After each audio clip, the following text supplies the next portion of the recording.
Fanboys, welcome to the barbecue, the Sunday barbecue, the cookout.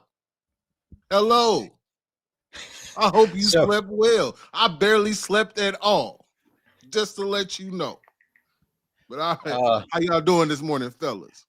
I'm checking your channel to see if the video you're working on has dropped yet. I don't see it yet. No, I still got like another hour left. Man, this is so funny. Bronny James should be ashamed of himself for what he did last night. Oh my God, he should be ashamed. Oh my God. No, go ahead. I want to continue. I don't want to button away. No, sorry. I'm just trying to figure out this StreamYard interface, and I see James tried to come on, but it says device not connected. Disconnect whatever you tried to do. That's self-researched NBA facts. Jim, disconnect whatever you tried to do, and then try again.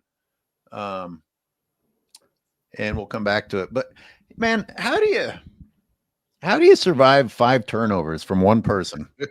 I can't stand that they don't talk about LeBron James's turnovers. 17 points, 16 shots. My God, you. but Zay, weren't you just praising Bronny for 17 points? I'm pretty sure I saw that.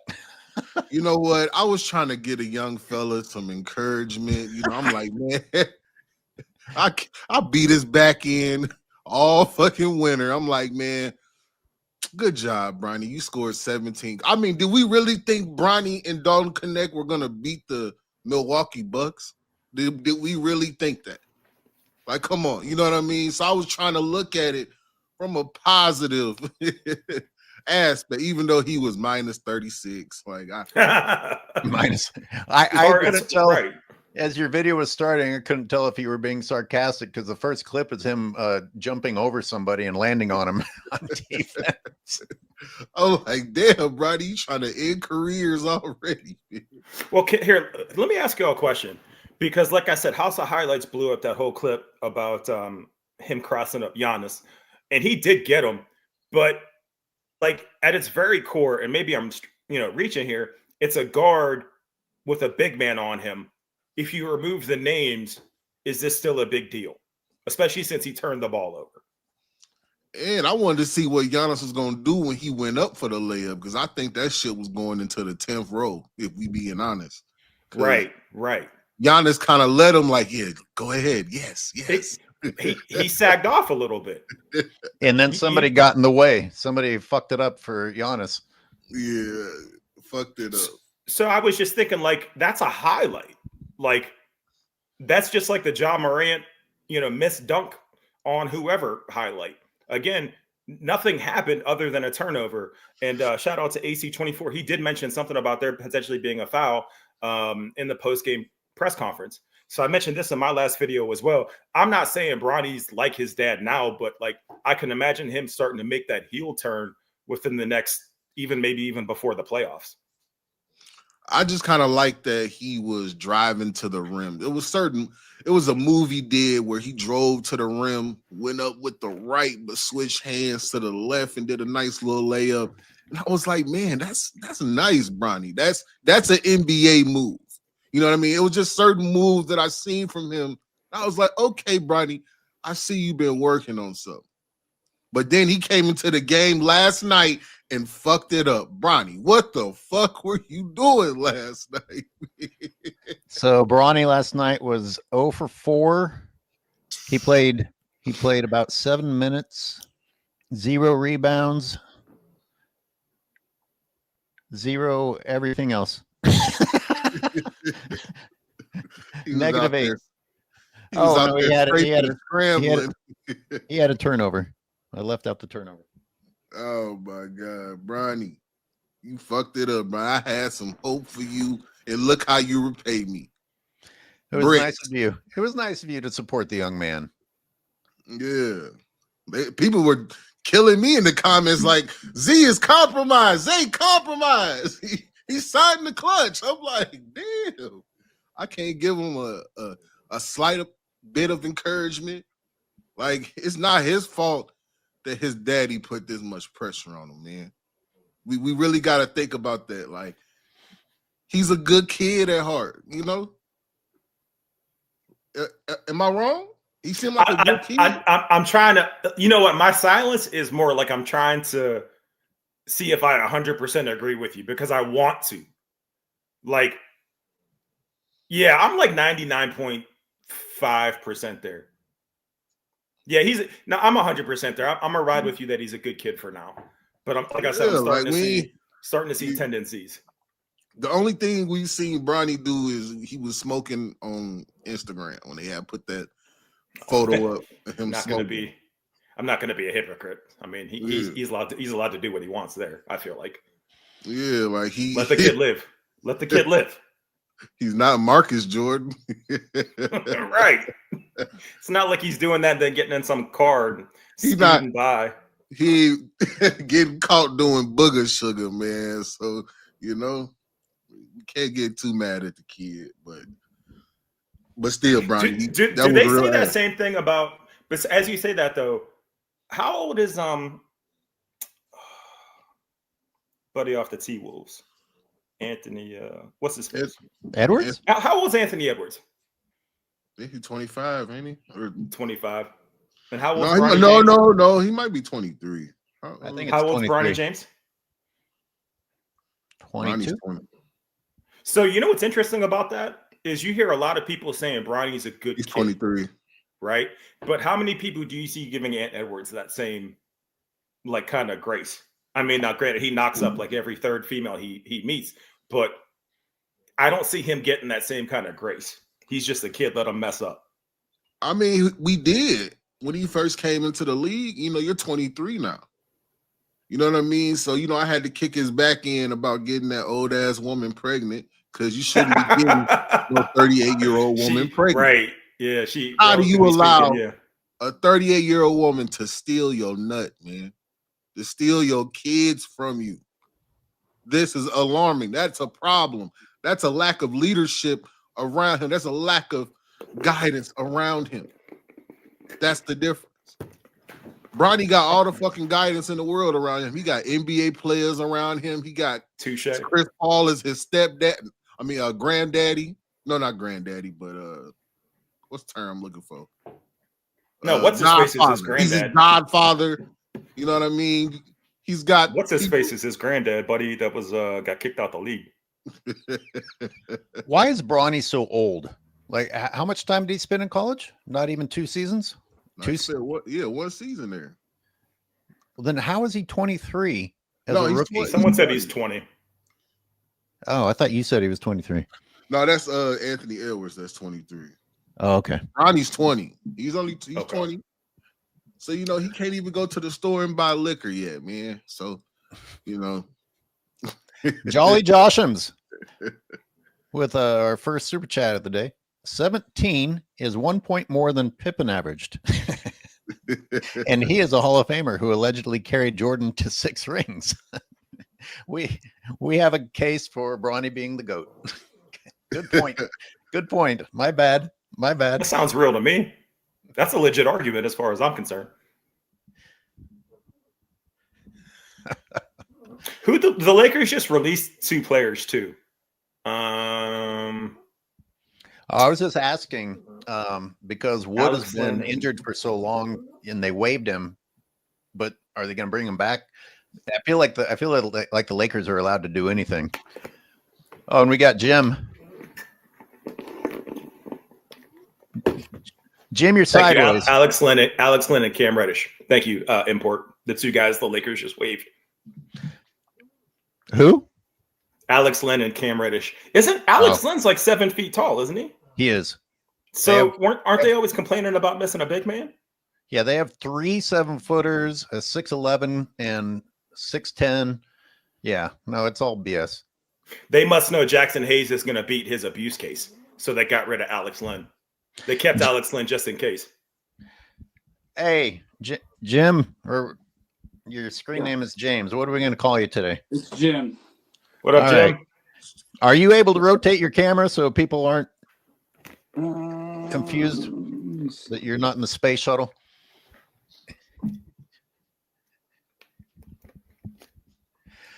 Speaking of turnovers, self-researched NBA Facts came out with a lot of good ones this week, and one of them was talking about turnovers, and we're going to ask him about it when he comes back. I guess rotating the camera disconnected the camera, and he's back. There we go. How's that? It's great. Better. Okay, good. Hey, you know what? Let me interview you. Hey, welcome to the show, by the way, and congratulations on the evolution of your setup. Yeah, thanks, man. And you're even adding footage to your videos now, which is great. Yeah, I mean, you know, a lot of people, including you, was saying that it was probably needed a nice another touch to it. So that's part of the reason. Plus, it's good to have a visual to explain what you're saying and all that. So, yeah, it's good. My wife, you know, finally got involved, and that's all I needed was her to get involved in it. So, it's been great. You know, absolutely. So I wanted to touch on one thing, if I can, real quick. You guys were talking about the turnovers. I just did a video yesterday, and in the playoffs, LeBron James has 6 or more turnover games than basically anybody you're going to look up. Magic Johnson, he's the same as Russell Westbrook. So he's so careless with the ball. But you know better than anybody, AOH. Imagine if they called it straight up, all the violations that he does. You know, he would have just a tremendous amount more. And they just let him get away with murder. That's just how it is. And the media covers for him time and time again. It's just the same old playbook. It's a joke. I did, you know, when they were massacring Westbrook, I did videos showing that LeBron James looked at least as bad as Westbrook. And that was during the time that Shannon Sharp and Skip Bayless would just take turns crapping all over Westbrook. And Skip Bayless was such a coward about the whole thing. And every now and then he would say, oh, look, LeBron looks Westbrookian. And that was the put down to say that someone looked like Westbrook. It was a very disrespectful period of time, but they were having the same number of turnovers, and LeBron was like shooting off the side of the backboard. But your video was important because you made a very strong case about why you can't just say, hey, somebody played for a really long period of time, therefore you have to expect them to have a lot of turnovers. Walk us through how you explained that LeBron's turnovers are different. It's not just you have to expect it to come with the territory. Well, because it went by percentage. And what I did was I just went by bad games. And this guy had over 5 turnovers, 6 or more, 18.8% of all playoff games he ever played. That's the same as Westbrook, more than Harden, more than Magic, way more than Jordan. Jordan's like 10%.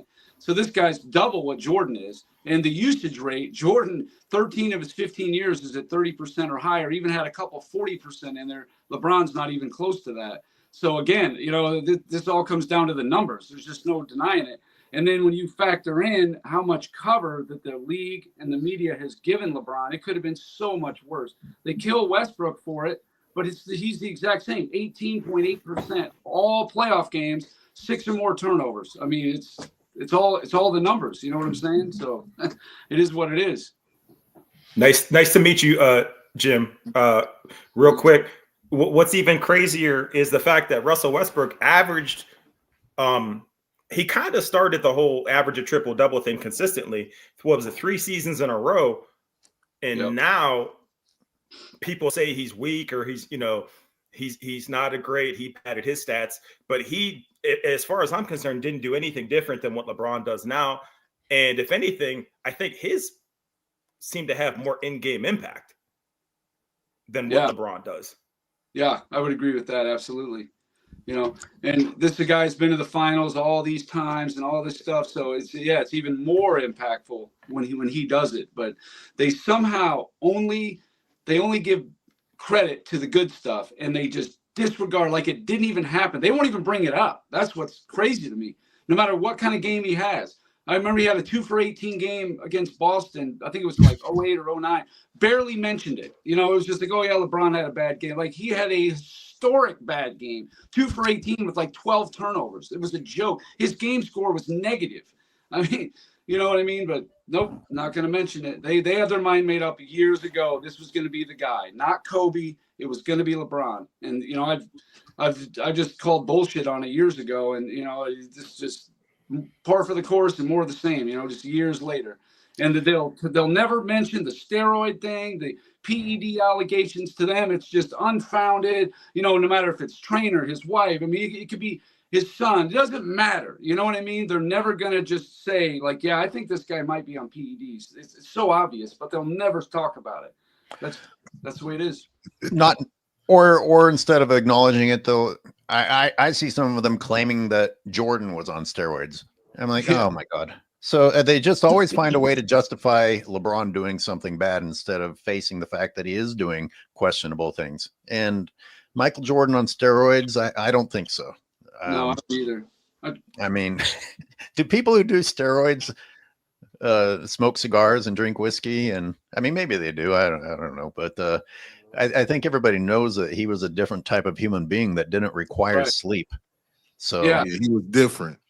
I mean, just look at LeBron's head. His head alone should tell you that he is on steroids. Yep. I'm starting to think Luka's on steroids. He shoved the ref last night. Did y'all see him shove the ref? You're shitting me. He shoved Josh Giddey.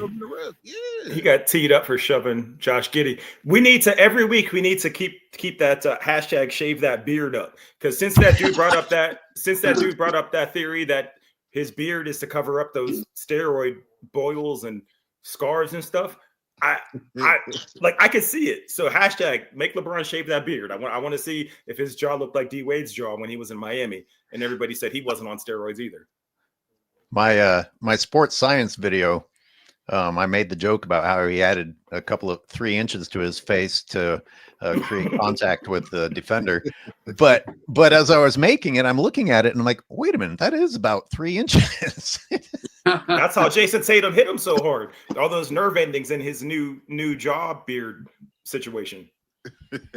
I mean, I'm a little older than you guys, but you could see the explosiveness in Michael Jordan was just like nothing you'd ever. Him and Dominique Wilkins were just freak athletes. But when he came back from playing baseball, you could see the decline. You know, it was just a little bit, but by 98, it was obvious. I mean, his game was incredible, but his athleticism, there was a clear decline. With LeBron, barely, and he's 40 years old. I mean, I never seen anything like it. I mean, barely. You go back and watch him from like 2008, it's not much difference. It really isn't. It's obvious.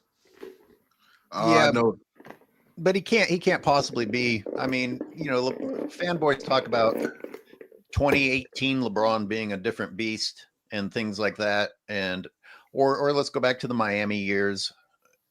I mean, how can if we have a fanboy call-in segment today, I just want to ask them if they think that LeBron James right now is better than he was back then, because his numbers are as good or better. I mean, do you honestly think that he is a better basketball player now? Or is this not an indication of how bad the game has become? No, he's not better. And the one thing that steroids won't do for him is stamina. That's the one thing he's going to struggle with at that age. He's not going to be able to do it for 40 minutes a game. There's just no way.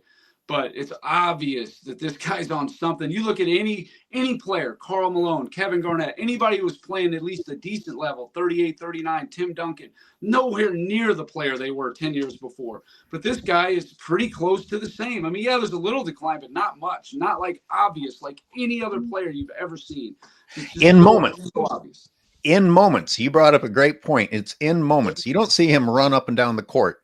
You see him kind of hang out at the perimeter waiting for people to forget that he's there, and then he'll do a burst and go dunk. Yep. Yeah. Right. The stamina, he picks his spots. That's why he just doesn't play defense, because it's not going to do anything for him. He doesn't care about blocks and steals, but he does care about rebounds, assists, and points. So it's all his focus is on the offensive end, period. I mean, you'll see it even in the playoffs. You know, he can't help himself. That's just what he does. Zay, I know you stayed up all night. If you need to go nap, that's fine. Let us know. I'm good. Tell us. Like 10:30. Somebody's got some banging going on. Okay, there we go. Zay, tell us what to look forward to with your next belt to ass video. Oh, this one's gonna get real spooky for fanboys. I got a special guest for this one. They're gonna call me Zay Kruger on this one because I'm coming to get you, bitch. You know what I mean? Look, fanboys, I gotta tell y'all straight up, this is not good for you. Please, for your mental health, call 988 before you click on my video because it is barbecue time. It is buffalo wing time. It is bull time. I couldn't believe the baby bulls. Are you serious? You let Matas score 31 points. Oh my, and he dunked on Luke. Oh my God. Dunked all over Luka. Knock it off, fanboys. Somebody said that Josh nearly had a quadruple double. Yeah, Josh Giddey almost had he had 8 steals. Oh my God. He had 8 steals. Those Josh Giddey numbers underage jokes just write themselves. He was stealing cookies last night. He was, man. I was like, bro, if they let him get a quadruple double, fanboys just hey guys, I'm gonna welcome a guest to the show who has done some research, and McZuggins, I'm about to bring you in, and let's test your audio. Are you there? Hello, sir. Good morning. Good morning. Now, you've done a lot of research. Who's got the knocking going on? Is that somebody's nervous foot going? Every time I say it, you stop. No, that was my dog. Don't worry. I disciplined her. She's good. McZuggins, give us the concise overview of what you're going to tell us about today, because I'm sure we're all going to have questions, and with the questions, you'll be able to elaborate and share the extensive research that you've done. This has to do with a targeted load managing, if I understand correctly. Yes, sir. So first, hey everyone, how's it going? Zay, what's up? Speem, What up? What up? Jim over there. Good. What's good? Love all the content. Thank you very much for all of it. But yeah, I'll get right to it. So we all know that I think is beyond dispute at this point that the NBA is doing, the load management stuff. We've been talking about it for more than a decade, right? I think that's beyond. But what I was curious about, which y'all actually got me curious about, joking around about it, was I wanted to see if I could take a look at how they select the games. How do they choose how to manage it, how to avoid scrutiny? Like, there's got to be a pattern. You act like it's random, but we all know that it's deliberate. So there's got to be a pattern. So anyway, so I started kind of poking around. What started it was y'all talking about, actually it was AOH and Zay talking about how we know it's March. We know he always misses in March. So I wanted to go back and see, like, does he always miss in March? Is that a thing? Yep. And then down the rabbit hole we went. So anyway, so I'll just make it real clear. First, a couple little caveats. Number one, all of these logs are public. I'm not claiming any inside info or anything. Y'all can go look this up. I suggest Land of Basketball. They have every game, every season, all the way back. So, take that. But so what I figured out is the system seems to work this way. And y'all can ask me about whatever patterns, whatever section you want, but it specifically and systematically targets back-to-backs. This is looking at LeBron's games, 12 years, 3 teams. It always targets back-to-backs. It shifts following the crack. Wait, how many years? 12. This is 12 complete seasons from 2012 to 2024. He has been avoiding back-to-backs for 12 years. So it's actually sneakier than that. It's the way the games are chosen. So he misses 8. If we forget about, which I'll get to later, we'll forget about the so-called Iron Man seasons. It's right around 18.9% every season, 12 years, no matter how old it gets. It's right around 18.9 every time. And it's almost always, it's like 90, I have the number here, we can go down to it, but it's like 90 something, 93%. The second game of back-to-backs is It's the most interesting one to me because it actually shifts. I can get into it when you want, but it actually shifts what type of back-to-back series it is as soon as they put the rest rules in, and then it refines further when they start cracking down a couple years ago. So it's wild. That's the crazy one.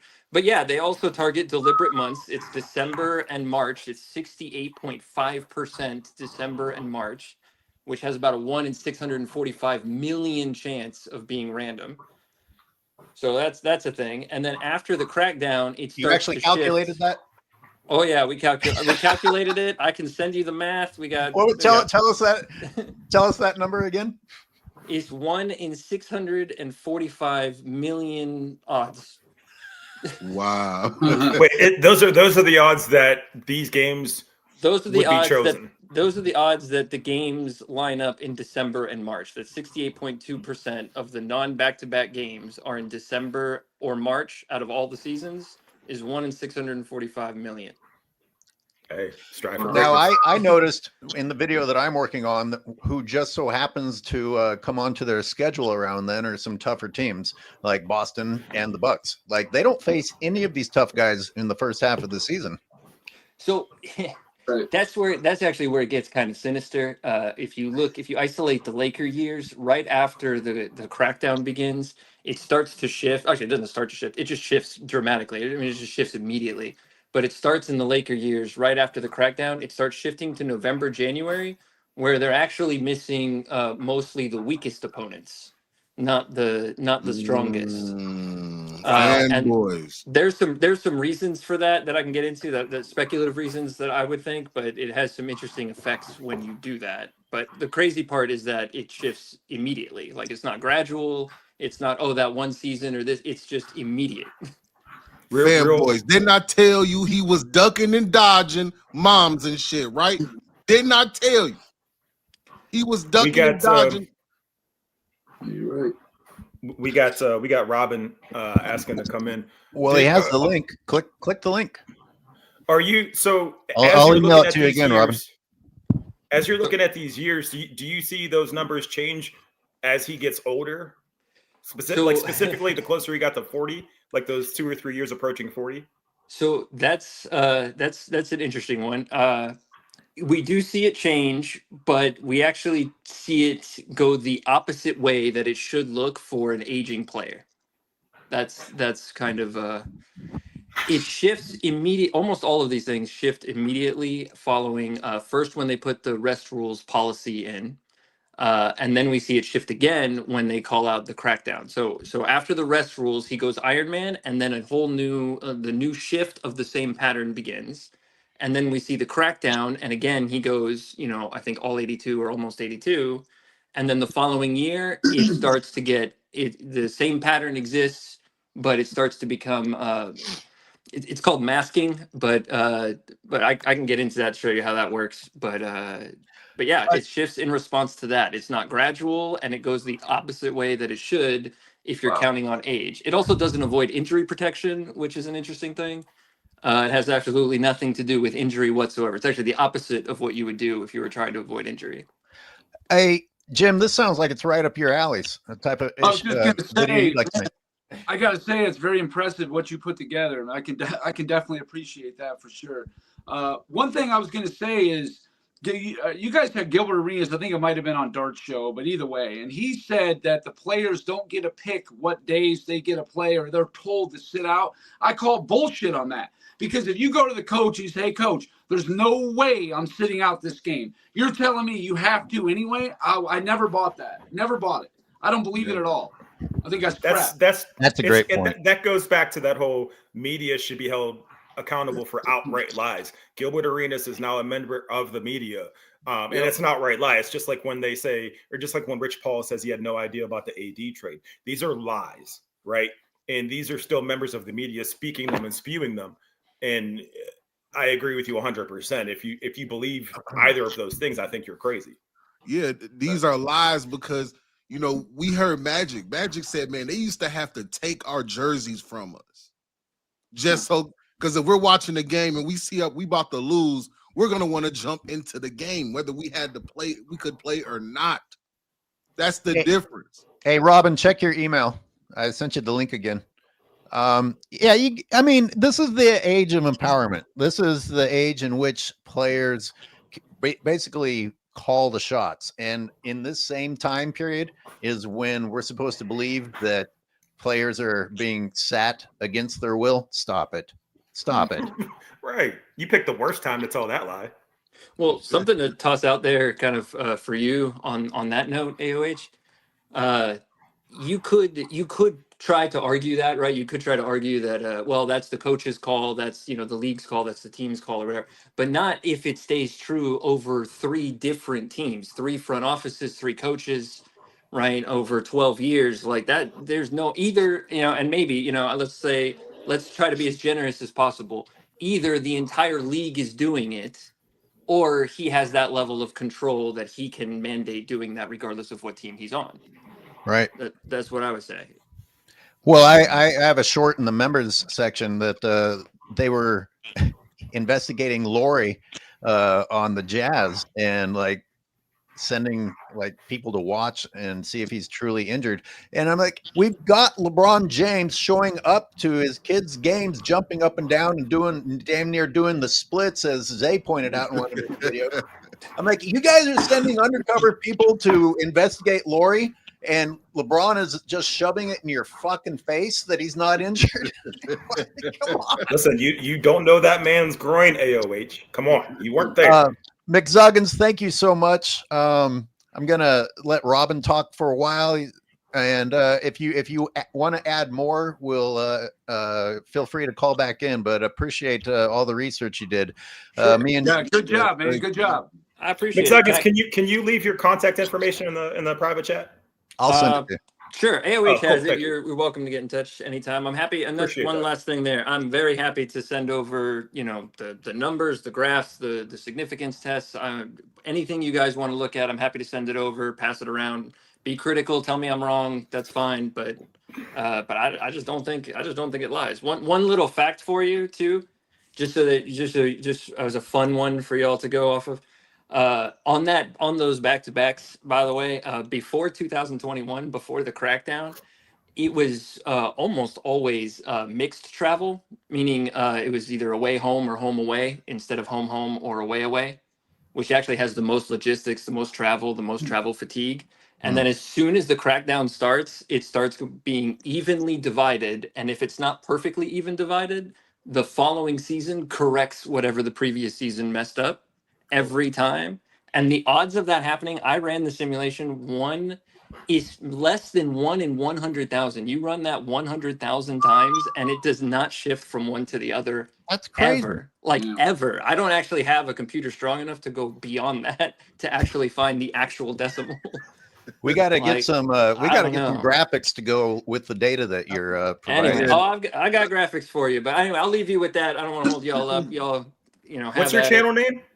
I don't have a channel. There's no viewers, no subs, no Yeah, clout. it sounds like you need to start one. Y'all Right. just do whatever you want with that. This is just a little. So if you don't have a channel, that means I can take credit for your work then. So just take your time. You're good. You're good. Man. Go ahead. He emailed it. He emailed it to me. He follows my channel. If anyone's stealing from him, it's me. I follow all your channels. Y'all can all steal it equally and argue about who got it first. I'm not. Speed sounded like LeBron over there. Strive for Robin, we're all sleep deprived, and none of us had the Sports and Fitness Rants coffee. Stimulus package. McZuggins, thank you for coming in, and Robin, welcome to the show. Cheers. Yo, once again, thank you very much, guys. It's good to be back with you. Sorry, I wasn't sure I was going to be able to make it. I had some housework going on this morning into the afternoon, but I saw you guys were still going. I wanted to jump on, yo. So what's up, Zay? My man Speem, the Czar Jim. You got my man Jim here. My goodness. I know.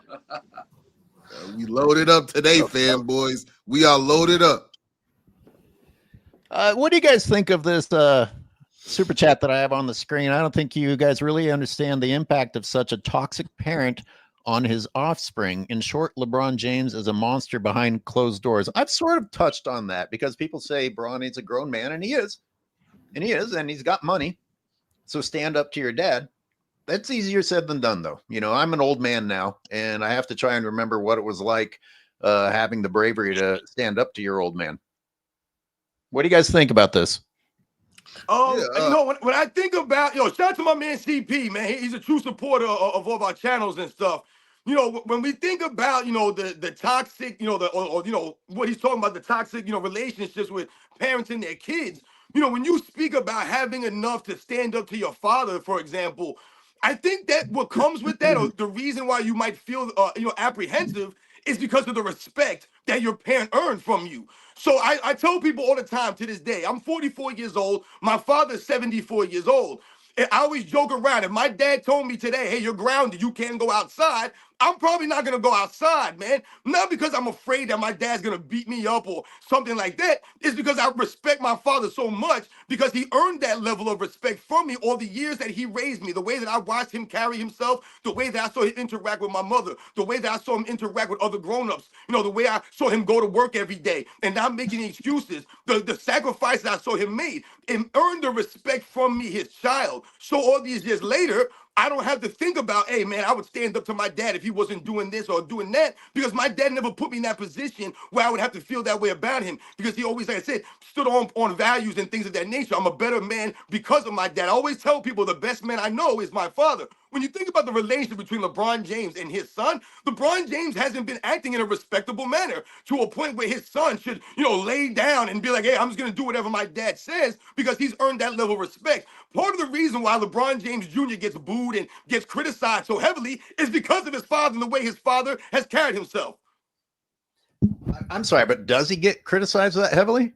I mean, there's those of us who remember they were booing him at USC. They were literally booing this kid, man. Oh, I don't. Oh, well, it's been all love in the NBA. Zay, we passed those days. The thing is, Bronny should be proud of what his father has done for him. He doesn't know about free lunch. He doesn't know about taking the bus to school. There's certain things that Bronny will never be exposed to, and he should thank and love his father for that. But well, indeed, he has an easier life, but that was already achieved prior to manipulating the NBA draft. That part didn't even need to happen for Bronny to already have a better life, right? But should LeBron James Jr. really respect his father? Yeah, he should definitely be thankful for the life that he lives, because his father could be some weirdo. His father could not be there. We all get that. But once again, should he really be proud of his dad walking off the court early? Should he be proud of his dad always blaming his teammates, always crying and moaning, flopping all over the court? These are the kinds of actions that my father wouldn't do. So I don't have to worry about my dad embarrassing me, but LeBron James Jr.'s dad's been embarrassing himself, the family name, for years now. Most definitely, but at the same time, Bronny don't have enough life experience to probably quantify what all that really means. That's the difference. Bronny and why hasn't not, lived. Jay? Because his dad didn't teach him about sportsmanship and leadership and honor and class and integrity, standing on business. How many times did LeBron James Jr. see his father send a tweet out, and then 2 minutes later or 2 days later, he deletes that tweet? That means that you're not a grown man standing on what they mean and meaning what they say. You're just out here being emotional, and that's what he's been giving to his son. He hasn't been leading by example. Well, your examples intensify what I was going to say, Robin. And the comment I left on your video, Zay, is that I thought that Bronny handled himself in interviews pretty well, considering who his dad is. Like, he's classier than his dad is. He speaks better than his dad does. He's not cursing all the time, and he's That's a low bar. And he's not. It's a very low bar, but I thought Bronny sounded pretty good. Yeah, he did. He sounded like he's got some media training. Of course, they had to prepare him for his demise. You know what I'm saying? Because there's no way they believed that he really was an NBA player. There's no way. He's not. You know whose name does not get brought up enough, or at least family name, is the Ball family. Because I'm not going to sit here and lie and say I was all about how LaVar Ball was handling his kids and their careers and everything like that. I didn't like it, but hindsight's 2020. And it's kind of like, well, he got 2 out of 3 of his kids to the league. And it almost seems like they deserved it more than Bronny does. And that's not even an almost. I think it's fair to say they did. At least Melo and not Jello, the other one. They deserve to be in the league. You watch them put in the work. And LaVar Ball, he had like a very different approach, and everybody shit on him the whole time for it. But it's like, I don't know. It's looking back on it, it seemed like his approach, I think I would prefer, because at least it seemed like it was on the up and up. You know, I feel like people don't talk about that enough. Well, here we are lowering the bar again. I mean, when LeBron James when LeBron makes LaVar look good. Well, yeah. I mean, it's like you can only speak on how the game is managed now, right? And that, like, again, that's how far things have fallen. But again, it's like, well, they both got to the same space, and LaVar Ball seemed to kind of do a better job. But nobody ever brings that up. LaVar Ball, to me, he came across as a guy that was living vicariously through his children. That's how he came across to me. I'm not saying that he was doing that, but that's how he came across to me. He's like that father that you see at the game that's over the top because they think if their kid makes it, that's going to enhance them somehow. They're going to live through their kid and, you know, they're going to be celebrated like their children. That's how he came across to me. Like I said, I'm not saying anything's wrong with that. You know, I'm not saying he's a bad guy or a bad father, man. But LeBron James, he seems to me that everything that he does is to lift himself up. So he's not living through Bronny. He's making his son lift up his legacy. Let's make no mistake about it, ladies and gentlemen out there. The only reason why LeBron James Jr. was drafted into the NBA is so that LeBron James Sr. could have that moment opening night. So he could be the first player in NBA history to play with his son. So they can somehow use that to lift him up, lift up his legacy. Nothing to do with his son. Real quick, and Robin, let me piggyback off that. One of the reasons, and I brought this up, I think, last week, is, and you mentioned this earlier, it's about caricature. If LeBron wasn't tweeting, talking about how his son's better than half the league, or talking about wherever I go, they also get my son in one second, and then the next second saying Bronny earned his way to the team, or you have their Nazi head coach talking about Bronny earned, you know, you got JJ Redick talking about he earned his way to the team, but you have proof saying, well, actually, no, he didn't. You have Stephen A. Smith saying, well, you know, he's there because of LeBron. You can't have it both ways. If he was up front and said Bronny's on this team because of who I am, I'd hate him a lot less. But how stupid do you think people are if you're, never mind. I mean, we know the answer to that question. Jim, that's my point. Jim, you said you're older than all of us. Tell us about fatherhood from a time even older than we are. Like your dad. Did your dad pull shit like LeBron James does? No, of course not. I mean, he let me go my own way, and that's the thing is Bronny is nothing but a pawn for LeBron James, for his legacy. It's all it is. Yep. That's why they've rushed along his career. And before anybody says, oh, he had 17 points, he belongs. Well, didn't the dude on South Sudan was like 17 years old, stick it to Team USA? I don't know. I kind of remember that happening. So everybody can have a game here and there, whatever. But Bronny James should be in the NCAA tournament right now, having his moment away from his dad. Thank you. That does not benefit LeBron. So that was never going to happen. It was never in the cards. I guarantee that's what happened. You know what? Wanted a game, Jim. He just wanted to play video games. Right. It's about to be even worse with Bryce because Bronny's looking like he's better than Bryce. I looked at that game where LaFody was jumping up and down when Bryce won the championship. They had Bryce all over the headlines, and Bryce only scored 3 points. He was 1 of 9 from the floor and only scored 3 points, but he took over and hit all the headlines. I thought he hit Bronny and Bron. Bryce and I Bron. thought he had hit the game winner. They were the way they were showing everyone hugging and celebrating around him. You know what? You know how sad sports has become now. All the kids just try and get around the star player and celebrate around him because they know that that's going to get them on camera.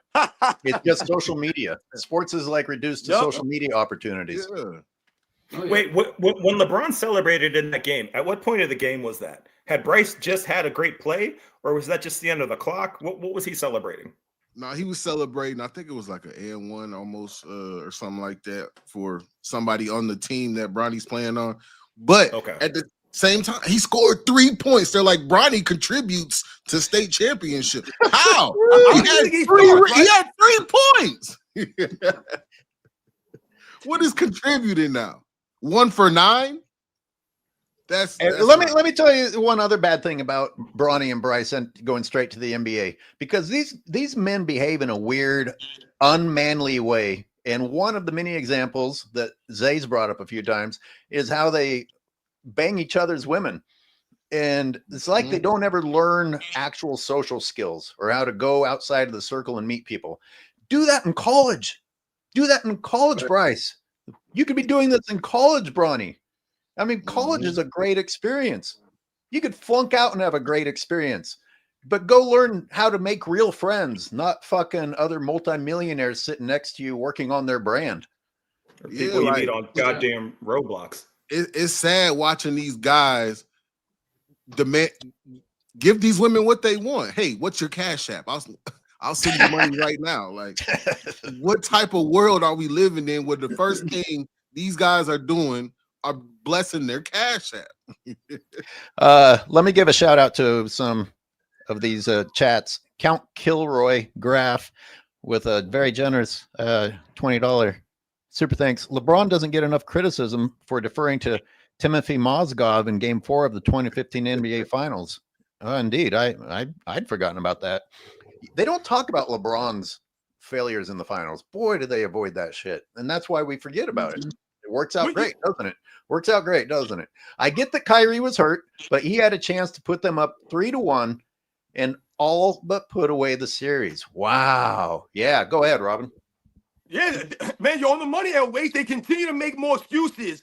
Shout out to Count Kilroy Graph for bringing up Timothy Mozgov. You know what's really interesting? When you think about LeBron James fan base, they spend more time talking about Michael Jordan's teammates. They spend more time talking about Kobe Bryant's teammates. They spend more time worried about who Larry Bird played with or who Tim Duncan had in his team. They're always worried about the other teammates, but they never tell you the things like Timothy Mozgov or someone like Matthew Dellavedova or Tristan Thompson or J.R. Smith. In the 2016 NBA Finals, guys, in Game 7, coming out of the half, the Cavaliers were down by 7 points. And I remember at halftime, they asked Paul Pierce and they asked, I can't remember who else it was. There was another player there. And they asked him, do you think the Cavaliers are in trouble? They're down by 7 going into the half to the Golden State Warriors. And we all know the Warriors were known for coming out of halftimes in the third quarters and putting teams away, jumping on top of teams. In the beginning of the third quarter, J.R. Smith hit back-to-back threes and brought the Cavs within 1 point. Just like that, the first 2 baskets were 3-pointers by J.R. Smith. These are the kinds of crucial roles and plays that teams made or teammates made for LeBron James throughout his entire career, but they're too worried about John Paxson or Steve Kerr or Tony Kukoc or Shaquille O'Neal or somebody of that nature to really give his teammates their just dues. Amen. Well said. That's a fact. They don't talk about Larry Hughes. They don't talk about Mo Williams. They don't talk about it. And from the same person, Count Kilroy Graph, hoping your Scap will take apart Barry McConaughey. Mick Cockner. He's a Nick Wright on Sudafed. I'm actually unfamiliar. You guys? Oh, I don't know. Oh, hey, I have no idea who that is. No clue. Okay. Zay, I am compiling a list of women that more than 3 athletes have slept with. I planned on doing that by myself just to kind of piggyback off of some of your momentum, but you're more than happy to join. Because once you brought it up, I was like, you're 100% right.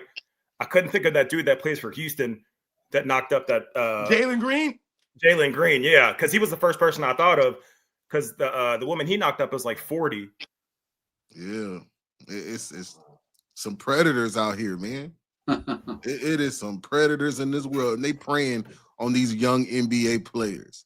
Please, they need to start a class. They need to start a seminar, something to help these guys navigate through these old bitches. Vasectomies are reversible. Just do that. Just do it. Like you guys say, man, Just do guys it. are Start not learning from about life when you go to college. You get some life experiences. What I noticed from a lot of these quote-unquote professional basketball players, just overall, just professional athletes in general, is they don't seem to learn from their mistakes. These guys is constantly making the same mistakes over and over and over again. And listen, man, we all make mistakes, man. I've made so many in my life, which is part of the reason why my life has been harder than it probably should be.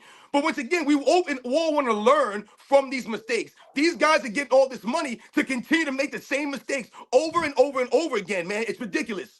Well, exactly. There aren't any consequences, Robin. Don't you have to suffer consequences to learn? These guys not only don't suffer consequences, they're actually rewarded for their bad behavior.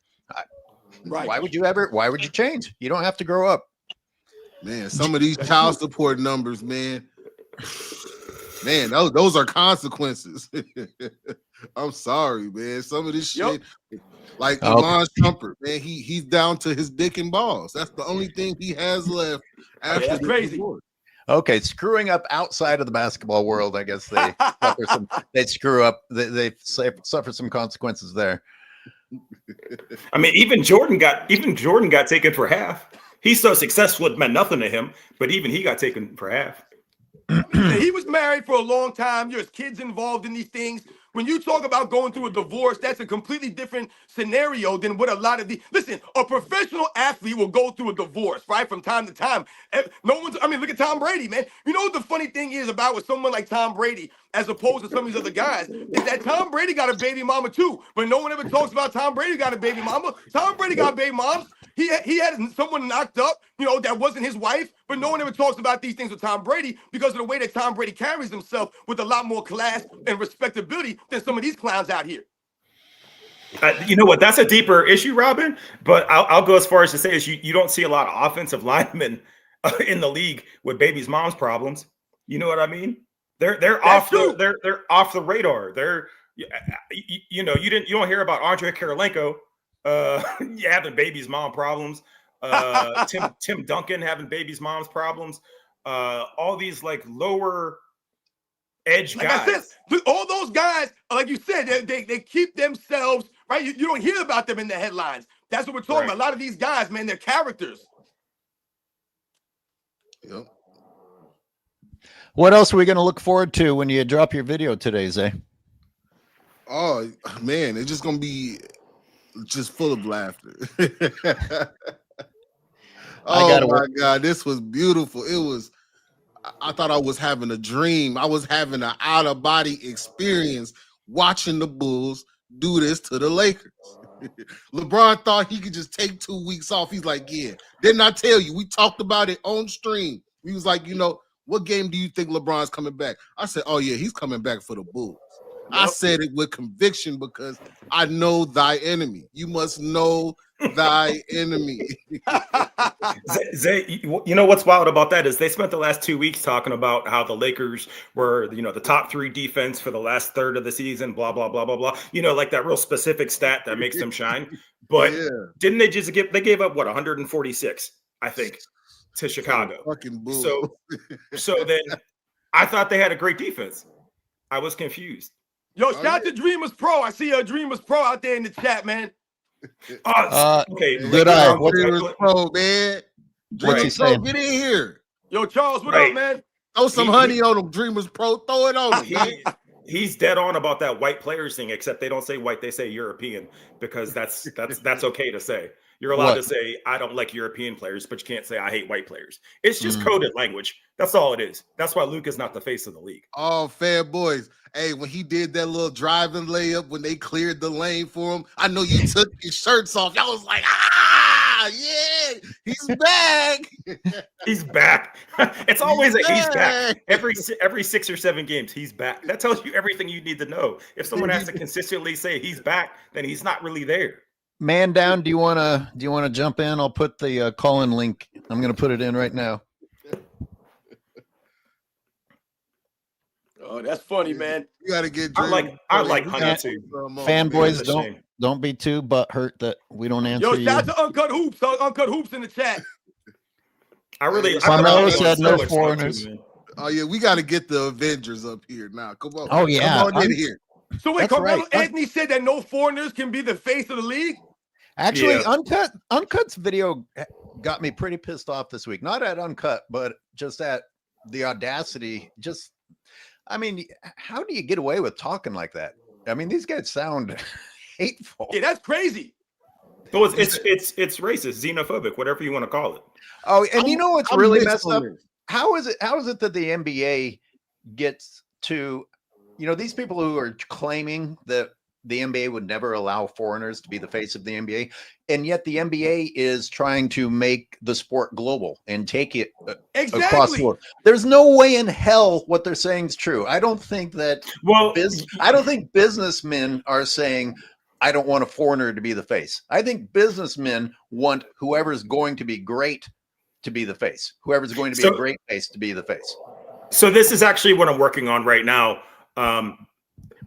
There's two clashing ideologies here. You have the LeBron camp that wants that power to stay in control, right? You have the other camp that's the leaders, the businessmen, the owners, what have you, that want to move on from him because of the, for lack of a better term, clutch that he has on the league. They know that that's not sustainable once he leaves. So they're desperately trying to bring in another face of the league. Luka just happens to be, in my opinion, the most exciting player to watch right now, and by far the best player on offense to watch. But the league will not allow that to happen because LeBron's camp doesn't want that to happen.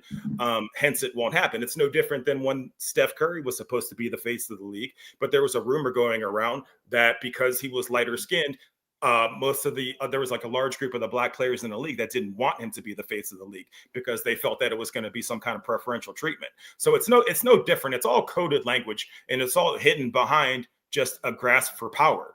On one end, you have LeBron and his whole camp kind of like grasping onto what's left, and on the other half, you have the owners and the teams that want to move on, but are they're kind of just being held hostage right now. I want to ask y'all, are there any foreign-born players but I guess, okay, the MLB, but are there any other leagues out there where a foreigner is necessarily the face of the league? I mean, listen, this is the thing. The problem for the NBA, that like AOH just brought up, is a good point.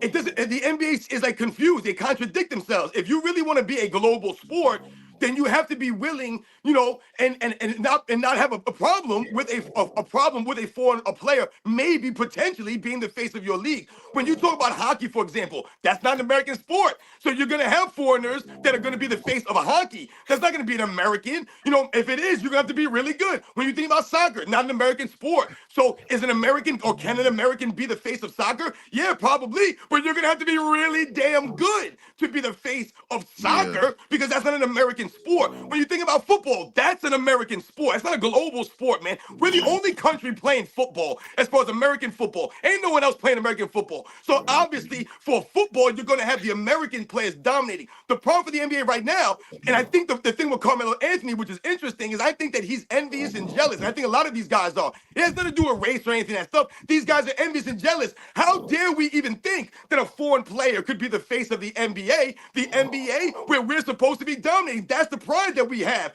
as Americans, as professionals, as a competitor. That's the problem we've had with the USA Olympic team and how they went downhill. All of a sudden, we're supposed to be satisfied, but maybe beating guys. No, we're supposed to be dominating these guys. Like Michael Jordan, those guys said back in the day. We're supposed to beat them by 40, man. So, these guys today, I think, are jealous and envious that a Nikola Jokic could probably be the best player in the league, that a Luka Doncic could maybe get more endorsements than they could and make more money and be more well-liked. A lot of these guys, man, the problem with these guys is, how are you going to market some of them? They can't even speak. You can't market Giannis. The guy's a dude, man. That's what I'm saying. Like, imagine somebody that's a foreign, like, the MLB boost up Old Tiny, but Old Tiny can't give you an interview. You know what I mean? Like, he can. But to be fair, neither can LeBron. Wait, guys, I gotta ask. Neither can LeBron. Is the guy from Dreamers? The guy from Dreamers Pro's name isn't Ben, is it? It's Charles. No, Charles Savance. Okay. All right. Go ahead. Whose dog is that? Your dog snoring? Somebody's. Yeah, because because we got the pro blackity blacks that be like, hey man, Luka, they're shielding Luka, they're hiding Luka's flaws. Like, man, they've been hiding LeBron flaws for 22 years. 22 fucking years, man. But also Melo's mindset, real quick, I'm sorry. Melo also is convinced that the Nuggets tried to screw him over about giving 15 to Joker. So he has that typical American kind of arrogance to him. So I expect that kind of take from him, someone who thinks the Nuggets. Cameron, I like your quote. NBA went from pro athletes to athletic actors. I like that. Oh, that's good.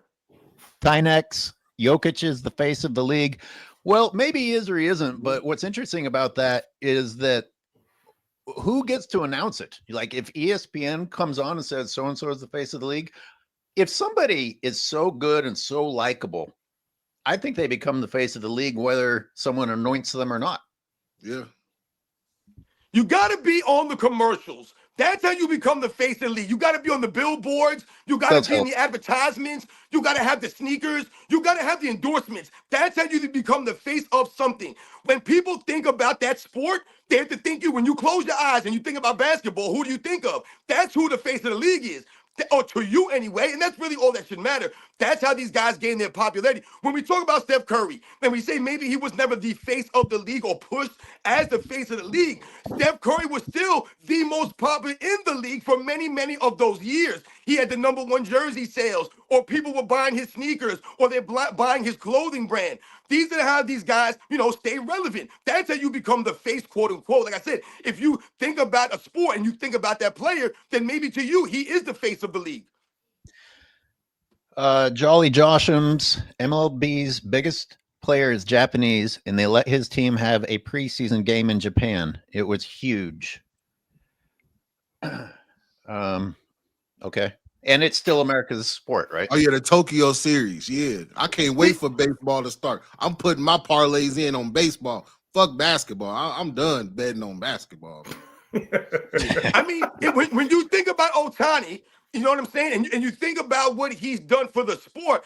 And like you said, Zay, he cannot even speak English in an interview. He has a translator and things of that nature. But yet, what is it about him? He's really, really good, man. Yeah, This dude's amazing. So this is what I'm got that talking about. You can't be mediocre. You can't be so-so. They're talking about this guy potentially being Babe Ruth level. Babe Ruth level, guys. That means that you're one of the greatest players of all time. You're not just great for your era or right now. He's being compared to the greatest players who ever played the game. And that's why he has the potential to be the face of the league. He's not just good, man. Yeah. He's really, really, really good. Baseball is a different game though today, because if you were to hit 2 home runs in the game back in the early 2000s, they coming right for your head. Pedro Martinez was coming for your fucking head. You know what I mean? I'm just keeping it real. That's what Barry Bonds was talking about. He was saying like there's just certain things that Ohtani ain't gonna have to deal with in today's league. You know what I mean? So it works. It's the same thing in both leagues. The leagues have changed so much that you're gonna be allowed to play a certain style and maintain a certain level of longevity within these sports because of like no one's going to chase you off the plate anymore in baseball the same way that no one is going to knock LeBron on his ass when he goes up for those uncontested layups and dunks. Yep. I mean, the easiest way to shut down the Lakers is to fucking put a body on LeBron. Yep. That's it. Put length on him. That's it. Put him on the ground. Put him on the ground. They say put his dick in the dirt. That's what they say. Put him on the ground twice and the entire game's over. You don't have time for commercials anymore because that's how long it takes for LeBron to get up. Put him on the ground twice and the game's fucking done. Pete, this for a segue. Steph is in the paint all the time and is consistently on the ground, right? And Robin, for everything that you just said about Steph, isn't it weird that he's not the face of the league then? Because he has shaped pretty much this entire generation of basketball. I think even without a bias, you could say his method of basketball, the way he plays, it's more fun to watch. He has just as many chips as LeBron, and one could argue has one more than LeBron. And he's better on camera. He has that same clean family picture image that they try to paint of LeBron every single time he scores a bucket. With every bucket you get, he's a great father or a great statesman. But Steph goes out and does it every single day and doesn't say a word about it. Isn't it weird that he's not the face of the league? Wouldn't you think that there is actively a push against him? Because right now it's LeBron. There's no arguing that. But when you compare apples to apples, you would think it would be Steph. Isn't it interesting that even without the league's support, official support, Steph outsells LeBron jerseys? So that speaks to, hey, people are going to like who they want to like, but Steph would indeed be bigger if he'd gotten the league's support, I think. The Nike contract hurt him too. Though. Oh, I'm sorry, man. Speaking, go ahead, man. Real quick, the Nike contract, not leaving Nike because it was Nico Harrison's fault, but going to Under Armour didn't help his case either for being the push, because historically speaking, the face of the league has either been a Nike. Well, Nike owns Jordan. It's been a Nike athlete. Think Jordan, Kobe, LeBron, if you want to talk faces of the league, right? So the NBA would never allow an Under Armour athlete, because he is the premier Under Armour athlete. They would never allow him to be the face of the league, unfortunately. Yeah, Nike plays a huge role in this. Dreamers Pro just pointed that out. I got a super chat. I want to shout out Right Hand Cam. He said, no matter where the player is from, shouldn't matter what color, black, white, brown, blue, or purple. And I agree. It should. The color shouldn't matter when it comes to being the face of something. If you good, if you white and you balling, I'm finna give you your credit. I've been said it before. White players are coming. They coming back to take over the NBA. This is not a game. It's not a joke. White players are coming. We got to give them their respect. But at the same time, when we talking about, being on the commercials and all these different things, you got to be able to speak English. Yep. You know what I'm saying? We can't forget that. You got to be able to relate to the audience. You know what I mean? That's all I'm saying. Hey, anybody can be the face. It don't matter where you're from, but you got to get this language down. I don't know. If they're real businessmen, maybe they should be learning Spanish. No, the American players can't speak English. It's not even about the language barrier, so to speak. What Zay is talking about is, like we just mentioned, you even have American players who can't speak. It's not necessarily about the language barrier or they can't speak clear English. It's that a lot of these guys just can't speak in general. They just sound ridiculous. Bro, they're cursing all the time. So really, how marketable could you be? Yeah, if you're a foreign player and you can't really speak, then how are you going to be in a commercial? It's difficult for you to be sold to the American people globally. I have an argument to that. You're trying to market that to casual fans. Maybe people who don't necessarily know really how great you really are or how good you really are, and that's why they're putting you out there. So you have to have something for them to relate to. I have two arguments to that, and they're not all-stars by any means, but Boban is one of the best on-screen presences ever. And stop it, Steve. Get out of here, man. Boban and Dikembe Mutombo. I can say Andre the Giant back in the day had a much greater on-screen presence, and Andre the Giant, once again, you couldn't understand half the words he said. But it's Andre the Giant. That's why. It's not some regular dude. Well, I did say Dikembe Mutombo. Yeah, but he's not Andre the Giant, though, man. Hey, hear from Mutombo was no. Hey, Robin, Gary shouts you out. He says, thank you for keeping that same energy.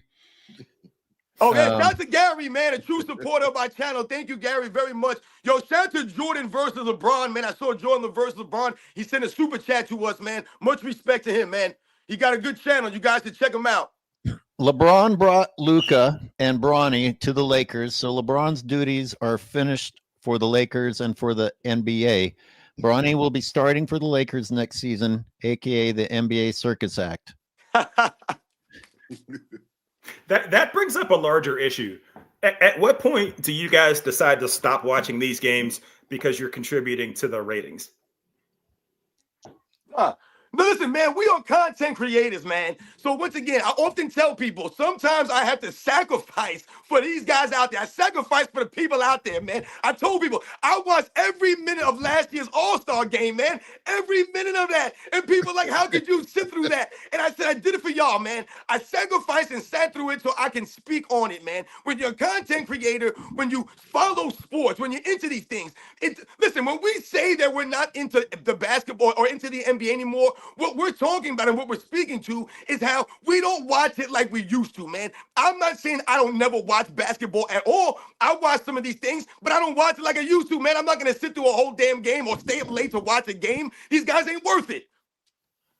Man, you actually stayed up and watched the entire All-Star game. You Last lost year, 5 every minute, years Jay. of your life, man, watching the All-Star Every minute. game, man. Oh, my God.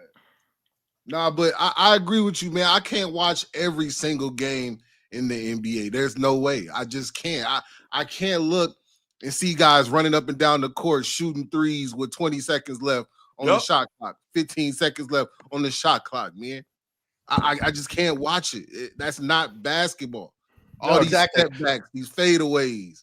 I can't. When I see a 30-point blowout and you don't know if the game's over, because, well, who knows? Maybe they'll get cold from three and the other team will get hot from three. I mean, what else tells you that it's just a 3-point contest now? If you were up by 30 in the 90s and 2000, the game is over. Yep. Get your water. Yeah, you went up 20 days back in the day, it was over. They're sitting everybody. They're putting in their Bronnies at that point. It's just that the team that's up 30 will still come down shooting threes with 20 seconds left on the shot clock, 18 seconds left on you're up 30. Why are you not running the shot clock down? You know what I mean? It's just simple stuff where you like, dude, you're the reason why you lost this game. Yeah. There's no other reason. Even crazier than that, Zay, as simple as you just put it, how do you justify LeBron staying in games when they're down by 30 and he's still staying in the game other than stat padding? When you break it down that easily, you know what I mean? No, and you're right, Spin. That's a good point because a lot of these guys are doing that. They'll stay in these games late. You know, I did a video not too long ago about Amen Thompson from the Houston Rockets who stayed in the game with the Rockets up. They were up there damn near 30 points. They were up like 20-some points. And he was in the game with 5 minutes to go in the fourth quarter. And what happened? He went in there, sat chasing for a triple-double and ended up spraining his ankle. And he still hasn't been back. He's been out for weeks now with the sprained ankle. For what? Because you were chasing a triple-double that meant nothing when your team was already up big in the fourth quarter? You should have been on the bench chilling out, man, drinking some Gatorade. I think he's back now. And who do you learn that from? You learn that from someone like LeBron James, who's supposed to be, like we mentioned, the face of the league. Guys, so LeBron James just missed major games because of this groin injury, and I'm looking at the play-by-play in the fourth period. It's 123 to 103 with 6:53 left. And what do I see next to that? LeBron James, lost ball turnover. He's still in the game. He's still in the game. Hey, there was a turnover where they inbounded it and LeBron tried to reach for it and was like, you know what? Fuck it. Just take it, man. I'm out of here. Picture him saying that and like everybody being like, well, he's earned that. It's your inspiration, baby. I was crying, man. I was like, ain't no way. He just said, fuck it. Like, hey, man, turnover. Oh my God, it was beautiful to watch, man. Masterpiece. I hope Vegas took everybody's dollar last night because I know they did. I know I would have never put money on the Bulls. Fuck that. I owe the Bulls an apology, man. I ain't gonna lie. I said the Bulls will never be shit, and I still don't think they will be. But hey, that was a great win last night. Thank you. You revived the belt to ass series. Fanboy was running after me like I'm like a zombie, and 28 weeks later, they was all in my comment section. They was everywhere. Fanboys, I'm back. I'm back, fanboys. It's good. That was a perfect storm. For everything that we say, it still makes me like the Lakers in the playoffs still makes me nervous. Because at the end of the day, they still have the refs, and that has shown almost empirically that is worth more than almost anything. You know what I mean? I don't care if they finish 8th. They can beat OKC in a 7-game series because they'll have the refs. SGA probably won't get all the same calls he's been getting, and that'll be the story of the series. Even if they finish in last place. I want you to think about what you just said. Despite all of that, the referees, all the trades and free agents that LeBron James has had in his career, this man still needed super teams just to go 4-6 in the finals. If you think about LeBron James in LA, all that help he's had at the free throw line, we talked about the last 2 seasons, the Lakers are plus 500 at the free throw line. All of that help just to finish in the play-in every season. All of that help just to get knocked out in the second round. All of that help just to win 1 bubble championship. So no matter what, as long as LeBron James is on your basketball team, you're never going to really have a really legit shot. You're going to need a lot of help, man. But once again, LeBron James is going to be the guy who's going to goof it up because that's what he continues to do. That's why you're 4-6, despite having all of this help in your career. Robin, I think you just made real quick. You just made a really great argument in the sense that just low-hanging fruit, obvious names: D Wade, Kyrie Irving, Anthony Davis, Luka Doncic, X amount of players, right? And he has 4 chips, arguably 3.5, and that many times versus Jordan's 6 out of 6 with Scottie Pippen. Exactly. I don't. What else is there to talk about when you talk about how much help, how much generational talent LeBron has had? What are we talking about here? Scottie Pippen was My an bad, unfair Zay. advantage. My bad, Zay. Scottie Oh yeah, Pippen he was a an super unfair player. advantage. That's right. That's why he lost his wife to a terrible rap artist, because he's a great basketball player. My bad, Zay. Go ahead.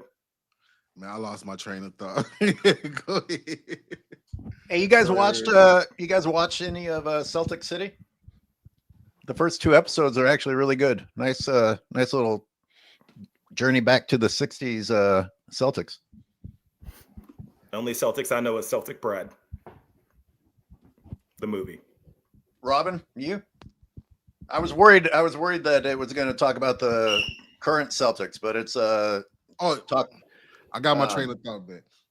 I want to say one thing that pisses me off is how they try to say LeBron is a top 5 Laker. How in the hell is he a top 5 Laker? What has he done in a Lakers uniform? For one, he's never hit a game winner or buzzer beater in a Lakers uniform.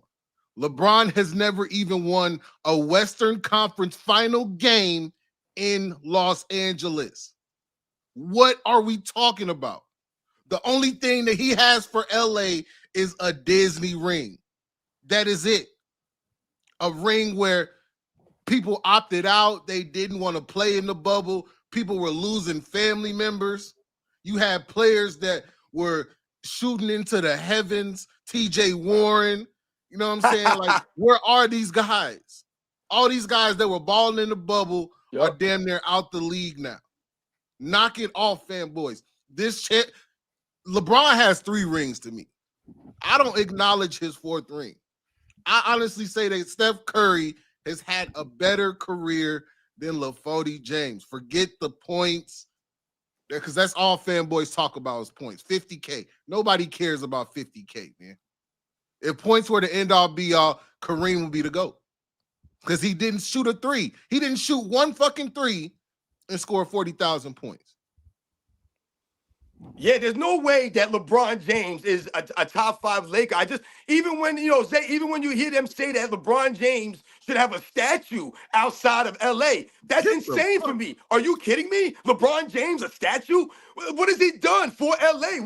How many Laker fans I have on my channel, I'm sure you guys have the same thing, that tell me that they can't stand or can't wait for LeBron James to lead their team, to lead the Los Angeles Lakers. I tell you guys all the time, remember when LeBron James went to LA, they vandalized his mural. They literally vandalized it. Are you kidding me? What does that show you? That they did not even want you there when you got there. And now they're stuck with you, so to speak. And they've been having to deal with LeBron James on that team for the last 7 seasons. But when you think about the Lakers franchise, for someone to think that LeBron James is a top 5 Laker of all time, they're just speaking off of the overall totality of LeBron James' career. But when you look at what he's done in LA, there's no way that you can put him above some of the all-time great Lakers. The Lakers franchise has some great players that played for it, man. When you talk about the Jerry West and the George Mikens and the Elgin Baylors, you think about someone like Kobe Bryant. All these guys, Will Chamberlain, Kareem Abdul-Jabbar, and Magic Johnson, and James Worthy. My goodness, man. Have you thought, I started a series and there was so much data. I'm on part 3. I need to get to part 4, but what the Lakers have spent on LeBron James and spent to try and help LeBron James. And the only thing they've gotten out of it was that fake ring. And please stop saying he has 4. He doesn't have 4. That bubble shit it's absolute bullshit.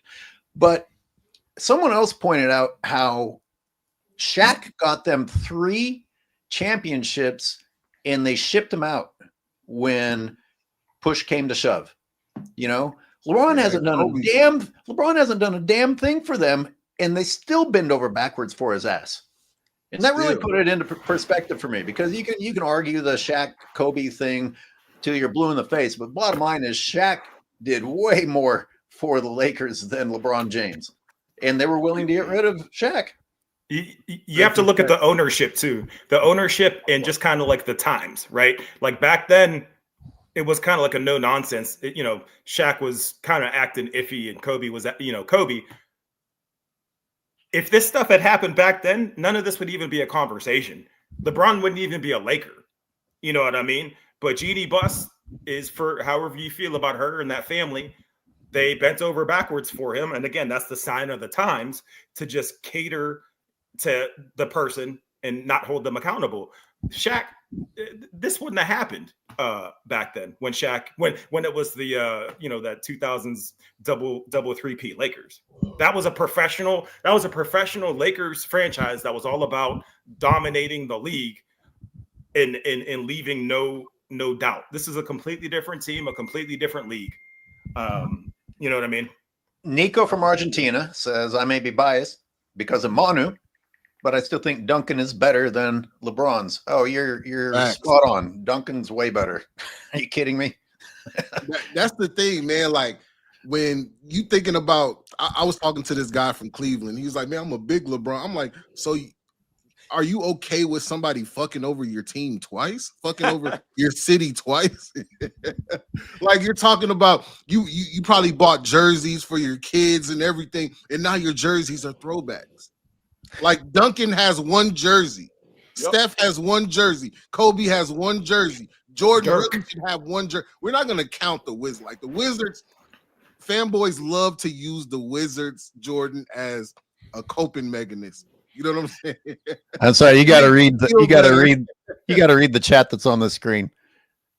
Let's forget the statue. Let's just name the urinals after LeBron James. Name the shitters after LeBron. That's what we got to name the shitter after him. That's why Dirk Nowitzki's one ring holds so much strength over any of LeBron's. Dirk has one jersey, and he won that chip the hard way. Your man, right hand Cam says, "Hell no, LaForty ain't no Laker great." No way. Yeah, man. Boy, ain't no way, boy. I definitely put Tim Duncan above LeBron James. Easy. I've done videos on this. When you talk about the word impact, that's what Tim Duncan had. From the moment Tim Duncan stepped in the NBA, people forget Tim Duncan spent all those years at Wake Forest. He went there to Wake Forest 4 years, man. He went out there, came into the NBA, and this man was an all-NBA, all-defensive performer from his rookie season all the way up to damn near his last season. And the impact that Tim Duncan had, remember, the San Antonio Spurs went to the playoffs every single season for 20 years in a row. They had a top 5 defense almost every single season because of Tim Duncan's impact. When you think about all the players that they were able to bring in on the San Antonio Spurs over the years that Tim Duncan was there, that goes to his greatness. When you talk about guys only wearing one jersey, think about Tim Duncan, all the guys that they were able to bring it around him and still be successful. The Manu Ginobilis, the Tony Parkers, the Steven Jacksons, the Robert Ory's, the Steve Kerrs, the Steve Smiths, all these different places they brought around those guys. They were able to do the same thing with someone like a Steph Curry because he's the mainstay. And you bring in all these guys over the years around them and you're able to be successful, man. That's impact. Tim Duncan by far on both sides of the ball. The longevity of Tim Duncan is much greater than LeBron James. See, like, the older guys will appreciate Tim. You're not going to appreciate Tim Duncan until you get older. I couldn't stand Tim Duncan. He didn't have a lineup. He wore big clothes that didn't fit him, even though he was 7 foot tall. And every time he got that ball on the elbow, that shit was going off the glass, straight into the rim. I fucking hated Tim Duncan. But as I got older, I was like, man, Tim Duncan was the recipe. That is the recipe for a great career. The fundamentals of the game is the recipe for longevity, real longevity. Not this artificial longevity where you taking PEDs and all these other different things that can help boost your endurance. They can help boost your athleticism. That's why LeBron couldn't score last night. One coach. He's still coaching. He didn't have 90 coaches. He didn't have 90 players. Like, if you think about it, the Spurs didn't really retool through free agency like that. They drafted players. They built teams. They had a purpose, man. Why can't y'all see that you can't cheat the game?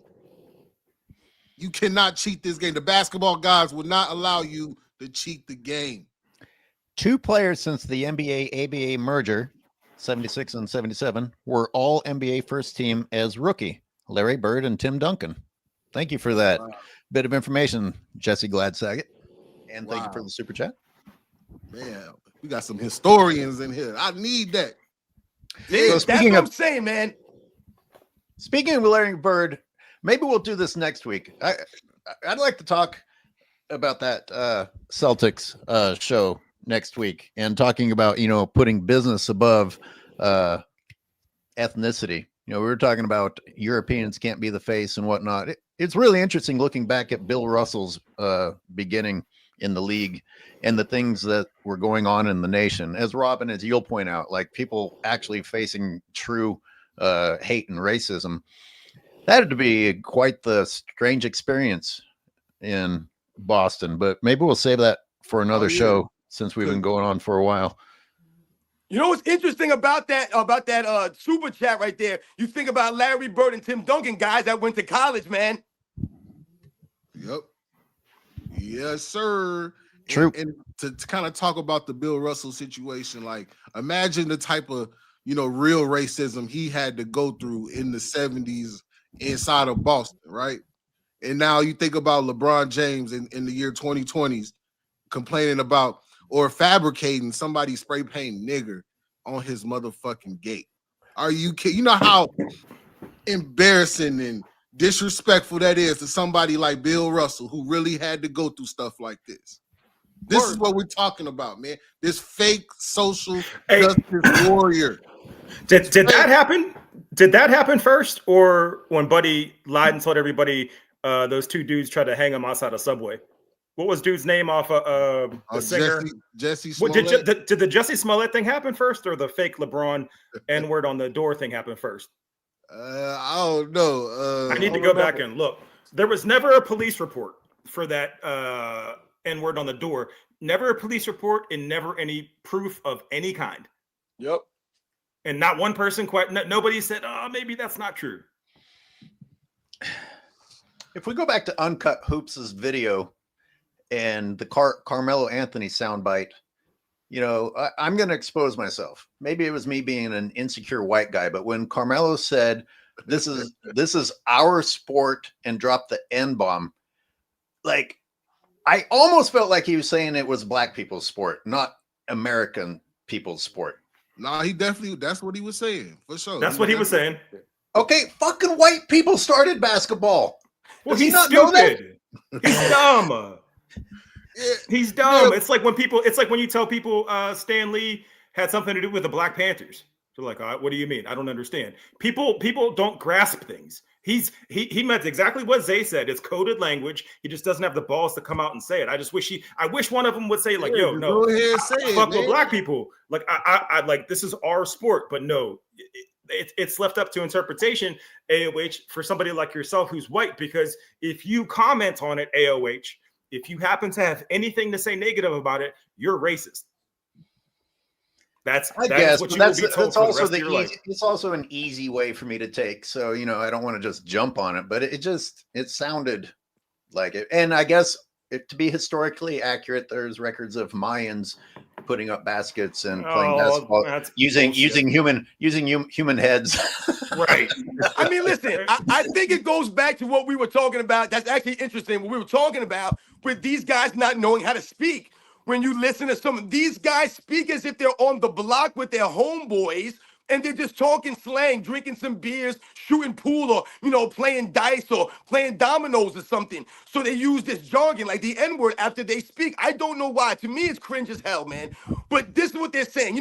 When you heard someone back in the day speak, when I heard Michael Jordan talk about the Americans, USA basketball versus the world, and he says, this is our sport, he doesn't say this is our sport, you know what I mean, man? You know what I mean? Yeah, bro. He ain't saying like that. He's speaking as a true professional athlete. He's talking about the competition between the American players in America and the foreign players. Listen, when we talk about the foreign players versus American players, back in the day, the foreign players were known as soft. It had nothing to do with your skin color.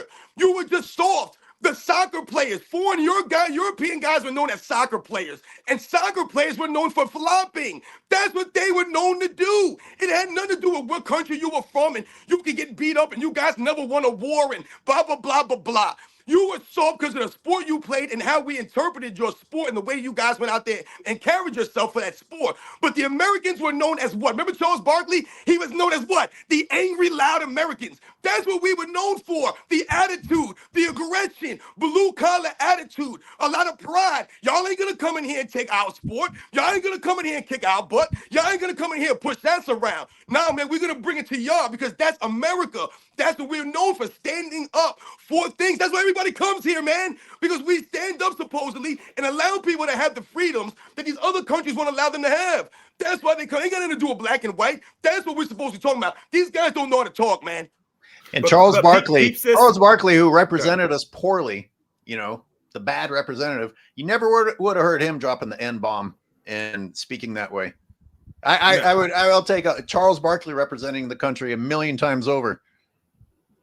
Someone brought it up in the chat because I was thinking of Allen Iverson. You never hear him saying that. You never heard him say that in an interview. And he would talk out the side of his mouth all the time. Even his super famous practice speech that everybody knows about. It was still spoken clearly and eloquently. But, oh, damn it, Robin, what was I going to say? Oh, for all that American pride and all that, you know how just like the guy said, all right, we'll take these WNBA players or college players and have them go up against the number one boys high school in the world, whatever, blah, blah, blah. There have been numerous opportunities for the league to say USA versus the world or Europe versus the USA, whatever. And they have backed down from that since the Europeans, really came into prominence. They're not even touching that now. Could you imagine if you had Luka, Wemby, Giannis, all these guys on one side of the ball versus the American-born players? It wouldn't even be close. Well, I guess it depends on who the refs are. But if the game was played like basketball, it wouldn't even be close. Yeah, and the reason why you would say that and why we think that is why? Because of the mentality and the shift in the mentality of the American players. Is what I'm talking about. Back in the day, I would put my money, like I tell people all the time, they try to make it seem as if the world caught up to us, right? So they want you to believe that if you dropped the 92 Dream Team in the Olympics today or in the summer that just passed, that they would struggle somehow. And what I'm here to tell you is that they're not going to struggle because they had the fundamentals, but they had the toughness, man. They're not going to get pushed around, no matter how much skill these guys might have.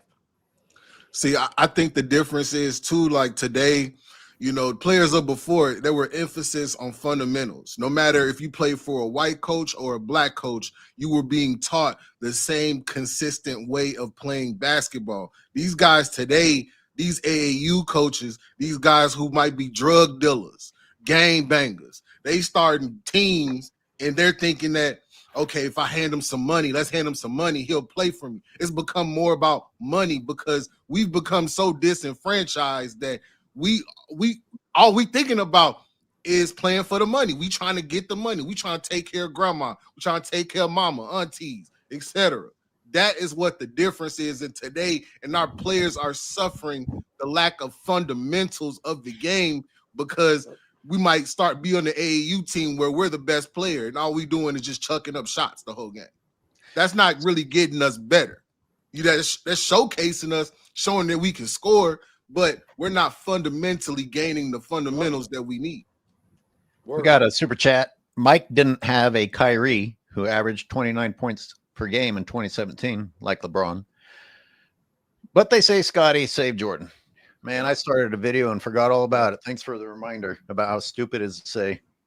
It's funny looking at the timeline of the Bulls and how long it took after Scotty showed up there for them to finally get to the finals, or for Scotty to even develop into an average player. But thank you, masculine. You know what's funny? The LeBron James fans only know of Scottie Pippen's successes. They're only here to say that Scottie Pippen was so successful. He did all of this. But they don't want to talk to you about the failures. They don't want to talk to you about, in 1988, where, or 1989, where Scottie Pippen, got knocked out of the game with an elbow from Bill Laimbeer and never came back and only played 3 minutes in Game 6 of the Eastern Conference Finals, right? They don't want to talk to you about the migraine game in Game 7 of the 1990 Eastern Conference Finals. They don't want to talk to you how Scottie Pippen fouled out in Game 3 of the 1991 NBA Finals with the Bulls down by 2 points where, a couple of seconds ago in the fourth quarter, Scottie Pippen fouled out. Michael Jordan never fouled out of an NBA Finals game and left Scottie Pippen there holding the bag. No, he never did that. So they never want to talk about, the failures and the fumbles and the bumbles and stumbles from Scottie Pippen. They just want to talk to you about all the times that Scottie Pippen was graded. He did X, Y, Z. Once again, but they never want to celebrate, like he said in the super chat, Kyrie Irving averaging not only 29 points a game in the 2017 NBA Finals, but in the 2016 NBA Finals, he averaged 27 points a game and outplayed the two-time MVP Steph Curry in those finals, and we all know he hit the game winner. Scottie Pippen never sniffed 27 points per game in an NBA Finals. Kyrie Irving has more 40-point games in the finals alongside LeBron James than Scottie Pippen has 30-point games in the finals alongside Michael Jordan, and he played in almost 3 times the amount of games. What's really interesting about The Last Dance is that, yes, Michael Jordan had a lot of creative control on it. And Jordan included a lot of his dark moments and addressed them in it.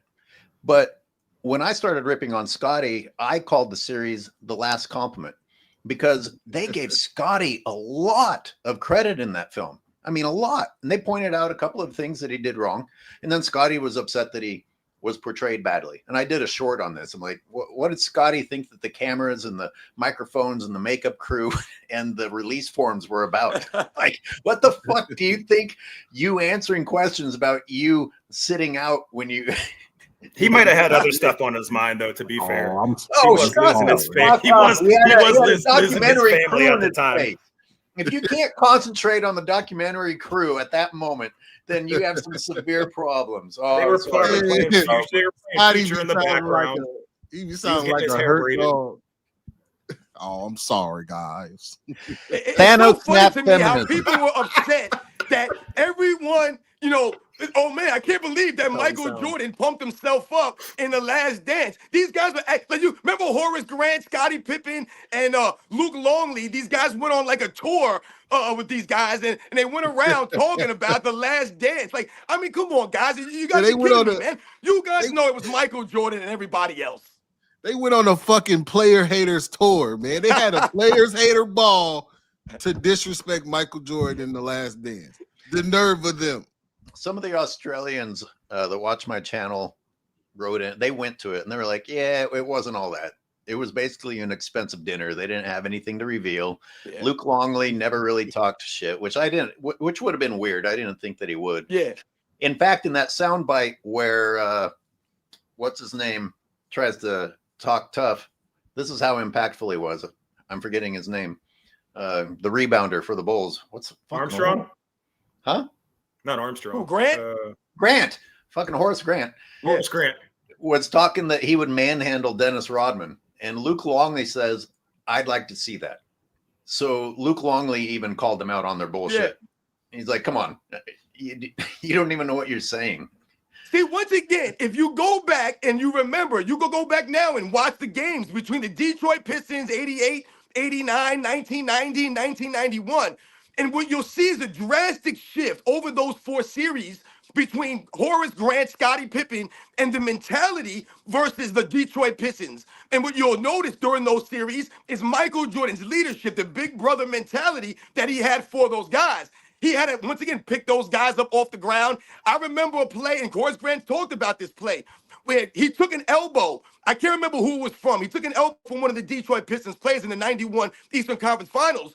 And he was hurting really bad. You could tell he got the wind knocked out of him. And he looked like he was going to go down to a knee. And he looked like he maybe wanted to react a certain way. And Michael Jordan came over to him and picked him up and was like, hey, listen, don't let them see that you're hurting, man. Don't let them see that you got any weakness. We have to stand up to these guys. And Horace Grant talked about that. But then all of a sudden, these guys seem to forget that all of these years later, they act as if they were the ones out in front, as if they were the ones leading the Bulls. It was Michael Jordan, once again, who was the big brother, the enforcer for the Chicago Bulls. See that right there? Sorry, Zay, go. Go ahead. See, that right there will make me run through a wall for Michael Jordan, man. If he like, man, hey, stand your ass up. Hey, don't let them show that. Don't show them that you hurt. Word. Don't let them see that weakness in you. Hey, we coming right back. We delivering it right back on the back end. That's the type of players that you want to play for. And that's what makes me so sad. It makes me really sad about today that kids are growing up not with somebody who says, hey, don't let them see that you're hurt. Now it's make sure everyone sees that you're hurt. Word. Well, not only that, AOH, I don't know if you remember, but LeBron's first week in LA, they have him mic'd up, and that's when he says all the important stuff. He said he had some speech about, if you fall down, just lay there. Your team will come back and pick you up, blah, blah, blah. And you know how it sounded like it was something out of like Blue Chips or Space Jam or whatever. He was saying these things as it's being recorded. Like 12 plays later, Kyle Kuzma gets decked out. LeBron walks right past him. It's so performative. Yep. Even the camaraderie is now performative because you're only saying it because you're mic'd up. So these bonding handshakes that LeBron Right, James has exactly. with teammates that he has no fucking relationship whatsoever with. Right, exactly. Oh, but Exactly. look at the LeBron James. He has a special handshake for everybody. Yep. And I think this goes far back as, do you remember when there was that famous GIF meme, whatever, where he was explaining some play to Austin Reeves, and Austin Reeves looked real confused, and it was like this viral moment for like a year. I mentioned this in my last video. I think all that fake bullshit goes as far back as then. I don't think LeBron told him anything crazy or great. I think he said, make this stupid face. It's going to make me look smart, or that I'm telling you something really insightful. And Austin Reeves has been on some bitch shit ever since. Excuse my language. He's been on some beta shit ever since. He gets calls he's not supposed to. He has the arrogance and the courage of a player who to me he doesn't deserve. And he chirps so much for somebody that does not get teed up. So it goes as far back as then. One thing I want to point out is I seen this in the comment section too. He was right. Man, Jordan made players household names. What player did LeBron make a household name? Somebody you like, oh man, let's go listen to Horace Grant. We go listen to Scotty. We're gonna go listen to Steve Kerr. We're gonna go listen to Ron Harper. We're gonna listen to certain guys. Where's the Matthew Dellavedova? Where's the Larry Hughes? Where's the Mo Williams? Where's the, you know what I'm saying? Where are these guys that LeBron turned into somebody that he supposedly made better? He made all these guys better physically on the court, mentally, blah, blah, blah. Where are they? He did improve Kevin Love's ability to seek out mental health awareness. You got to give. Oh man, I wanted to talk about Kevin Love earlier when we were talking about faces of the league and whatnot, and someone mentioned commercials. Kevin Love had a commercial when he was with the Timberwolves. I don't know if he had commercials after that. And I was like, who's this pretty white boy? But he was a great basketball player and he already had commercials. He could have been the face of the league. Instead, his career was destroyed by becoming one of LeBron James's scapegoats. Yeah, you talking about chunky Kevin Love, man. Before he went to Cleveland, and like you said, he got all pretty playing with LeBron James, man. Chunky Kevin Love in Minnesota, man. That dude was out there rebounding like an animal, knocking down three-point shots. If I'm not mistaken, I believe Kevin Love was a three-point champion when he went to when he was in Minnesota at All-Star Weekend. I'm not sure if I'm wrong. Anyone in the chat, you guys can check me out on that. No, he did. Yep. He did. He was a walking double-double. He was dunking like a monster too, though. Yeah, he is a cautionary tale, and I don't mean to sound insensitive to mental health awareness because I'm a huge advocate for it, but he is a cautionary tale of playing with LeBron James. He went from fat and chubby and healthy and balling out to looking sickly, lack of sleep, seeking mental health, talking about how sad and depressed he was. And that's after he became a champion, by the way. So if that doesn't tell you what you need to know in terms of playing with him, I don't know what else to tell you. I mean, people will say, well, maybe he couldn't live up to the stress of playing with him, blah, blah, blah. Well, obviously he could because he got a ring with him. He was somehow managed to remain relevant with LeBron. And he was an all-time player before that. And now he's like sad and forlorn and he's sacrificing his body so people can say LeBron dunked on him in a game, even though it was just him getting out of the way. He is like a husk. He is like a shell of a man. And his peak was up there. Like he could have been like he and Chris Bosh could have been talked about in similar term had they never both played for LeBron James. And that's scary. I don't know what I mean? You know what's really sad, for someone like Kevin Love, and I've seen some people in the comments in the chat mention, like you mentioned, being the mental health aspect, for Kevin Love. And like I said, I don't want to hurt no one's feelings out here. Once again, when we talk about mental health and people's, well-being. But when we talk about LeBron James and playing alongside a superstar level player, and Speem, you talked about, the pressure of playing along someone like that. This is what the all-time great leading superstar players do. They take the pressure off of these guys That's what LeBron James is supposed to do. Now, he can't get inside Kevin Love's mind and help Kevin Love figure out his life or whatever's going on. Absolutely not, man. We all got to work our own demons out. But as far as taking the pressure off Kevin Love, LeBron James absolutely had control over that, and he never did that. And why didn't he do that? Because LeBron James' leadership is a passive-aggressive nature. So what does that do for you? What it does is it forces you to walk on eggshells. You don't know what you're doing. When you're out of the court with LeBron James, how does he do, or what does he do for his teammates that we always talk about? He forces them to fit around him. He won't make any sacrifice for Kevin Love. So that adds to Kevin Love's pressure. Now Kevin Love has to deal with that pressure. Oh my God, I got to mold my game. I got to stand on the three-point line now. I got to make these shots. I got to make sure I'm helping LeBron James this way. He's not fitting in the way that he needs to be fit in. LeBron James is not sacrificing, not taking that pressure off of him as a leader. And in turn, you have Kevin Love dealing with all kinds of issues that all of a sudden he didn't even realize he had, man. Hey guys, forgive me while I do catch up with some super chats because I'm sorry, y'all. We got super chats to get to for sure. Go ahead. These are going to be out of context because I'm so far behind. That's because those dudes had dads that was there. Okay, thank you, Badanana. True. Praise the Dan says it's always a bruh, nah, saying cuz on God type shit, bruh, nah, Exactly. nah, I mean, yeah, can't stand the way these clowns talk. Look, if you want to do that on your own, sure, but when you're trying to like make a huge statement for people to quote about, I mean, come on, word it. You can word it a little bit better. James Brickner, Jordan was the primary defender of Magic. We got to come back to that one. I'm going to leave that one up there. Wavy Thames says the NBA is full of divas, and he follows that with Curry humbled LeBron with those 3 rings he took. And Wavy Thames, he only made 27 players better out of 240. But let's go back to Jordan was the primary defender of Magic in 91. Watch the chat blow up. I would like to see the chat blow up because I did an episode on this. They blew that up in The Last Dance. Pippen was not the primary defender on Magic. They blew that up. They gave Scotty undue credit for that bullshit. That is not how it went down. They found a couple of plays, showed him, and Michael Jordan motherfucking came on camera and gave Scottie Pippen praise for what he did to Magic. Do not shit on Michael Jordan when he just fucking lied for your ass to make you look better than you were. Anyway, well, bro, I just mentioned the 1991 NBA Finals, Game 3, did I not? I talked to you guys about the end of that game. In Game 3, the series is tied 1 game apiece, man.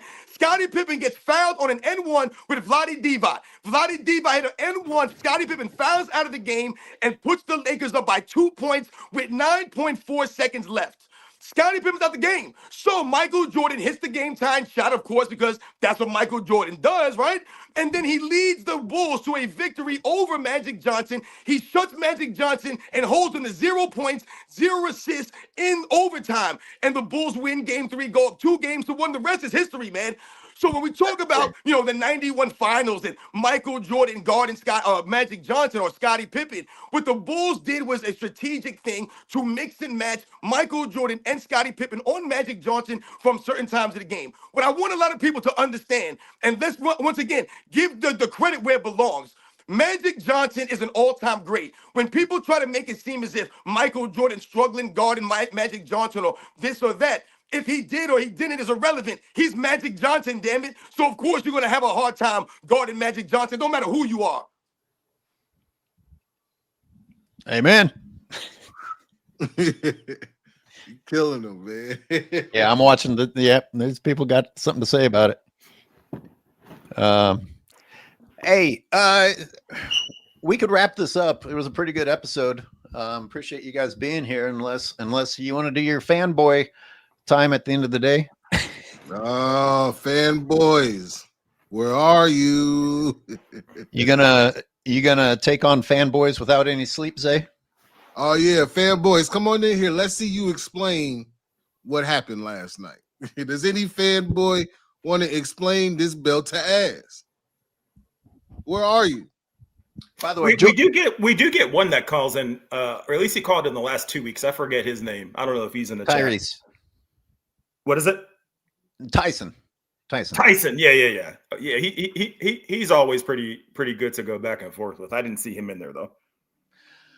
Well, I told him to go watch my video about the 2007 finals, and if he did that, he may have not recovered.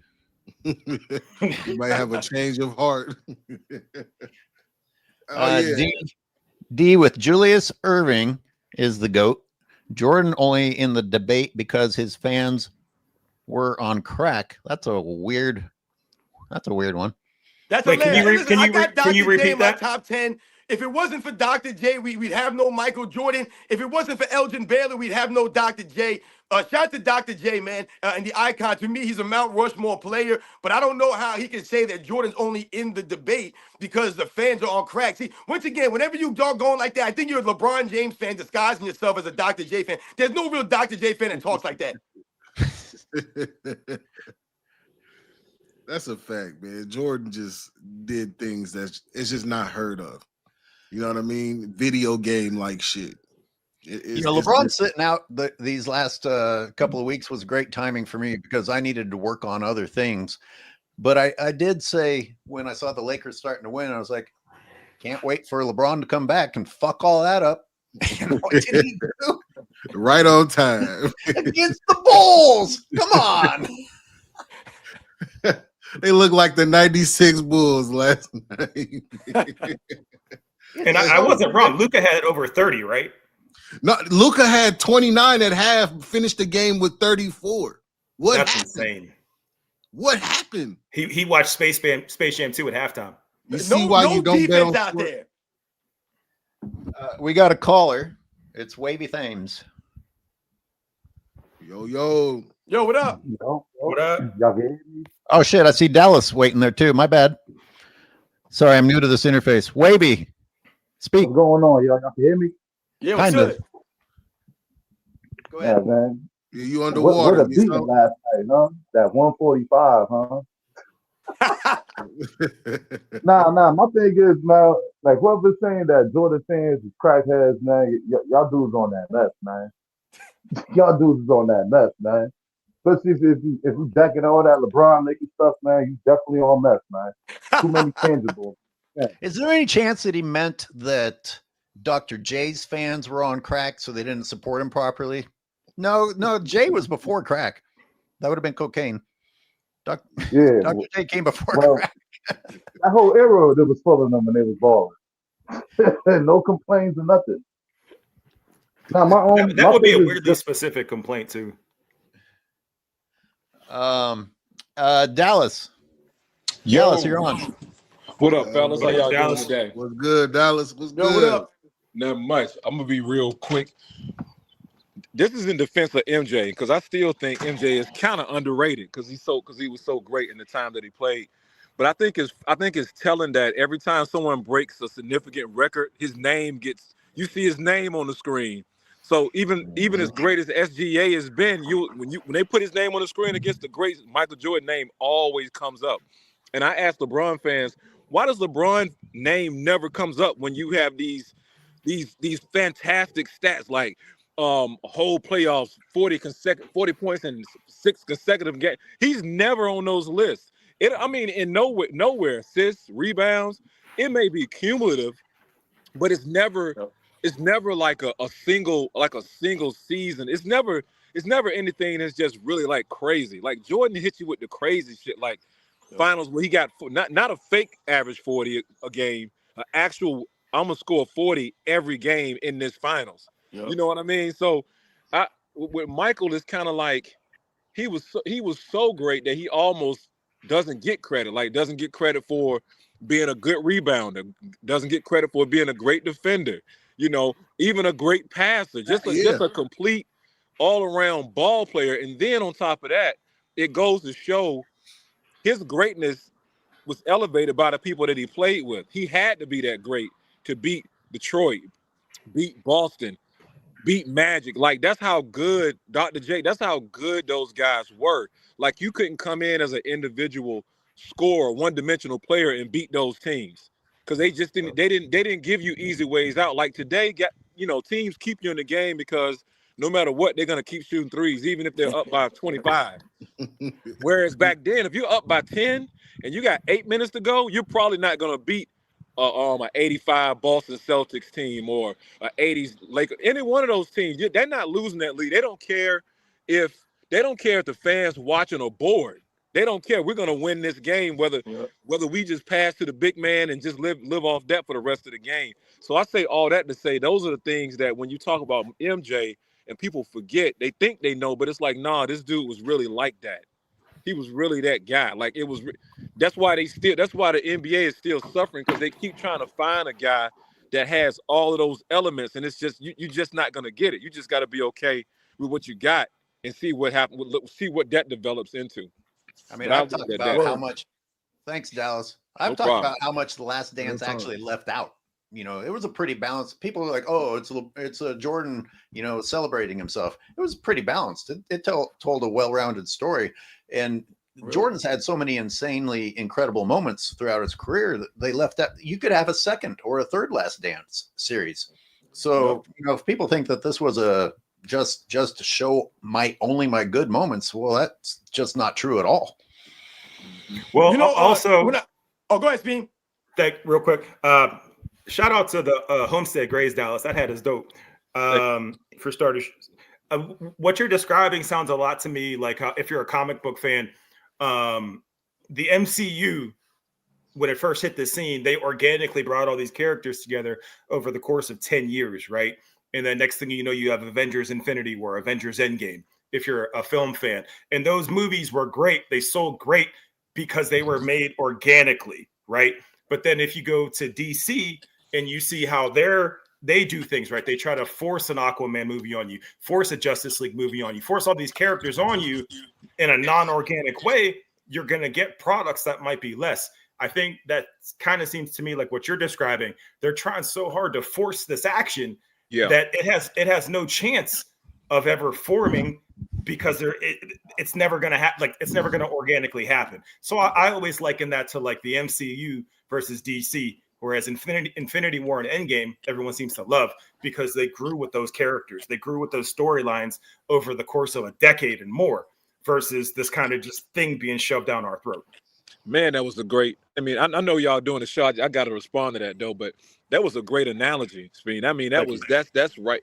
That's exactly what it is. And for me, it's frustrating because it's like, I think just fans in general of 90s and 80s sports, I think that was the thing that has us here today so excited about that era, because everything was able to grow organically. You saw guys' rise, like you didn't mind it. You didn't mind if they didn't win every year. You know, you were happy to see them try to get there. And then, you know, certain teams that beat them, you didn't like. I didn't mind Detroit win the championship because I watched Detroit Pistons rise when they were trying to beat Boston. So that was cool to me. So when Michael got his chance, I was happy to see that. I was happy to see Hakeem Olajuwon. Now it's like everybody. It's like if a guy doesn't win, he got to leave. He got to go somewhere. And then you just lose that whole story. You know what I mean? Like, imagine if Kawhi stays in San Antonio. You know what I mean? Goes through the up and downs of the injury, then come back, and then they're competitive again, and he gets a win, and they start winning. I mean, that story would be amazing. Same for all of the players, Harden, all these guys. But because we don't get that growth organically, like you said, it becomes forced down our throat. Like right now, I think SGA, if SGA don't win this year, it's going to automatically almost be like he needs to go somewhere else.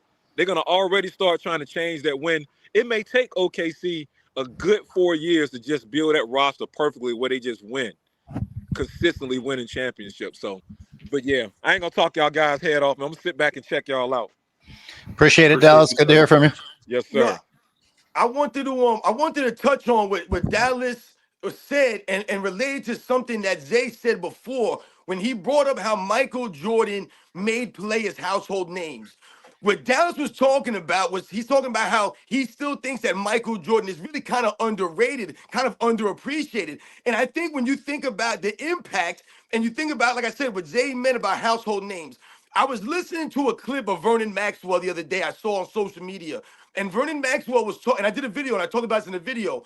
I talked about this on my live the other day. Vernon Maxwell was talking about how, like, he didn't really have to worry about getting a good night's sleep for any other player but Michael Jordan. And he said that, like, man, listen, I'm going to try to make sure I get a good night's sleep when Michael Jordan's coming into town because, I know Michael Jordan's going to bring it, and I got to be ready to bring my A game because he knows Michael Jordan's going to bring his A game. And what he's alluding to and what he's highlighting is the standard that Michael Jordan held himself to, which in turn held Vernon Maxwell to a standard. My man was worried about him the next day. Like, I got to play Michael Jordan. So I'm going to hold myself to a higher standard this night because I got to play that guy. And I know he's going to hold himself to that standard. When you talk about making guys household names, Zay, think about the guys that went against Michael Jordan. You remember these guys. You know who they are. You know John Starks. Why? Not because John Stark was some great all-time great Hall of Famer, because he was battling against Michael Jordan. He made John Starks a household name, man.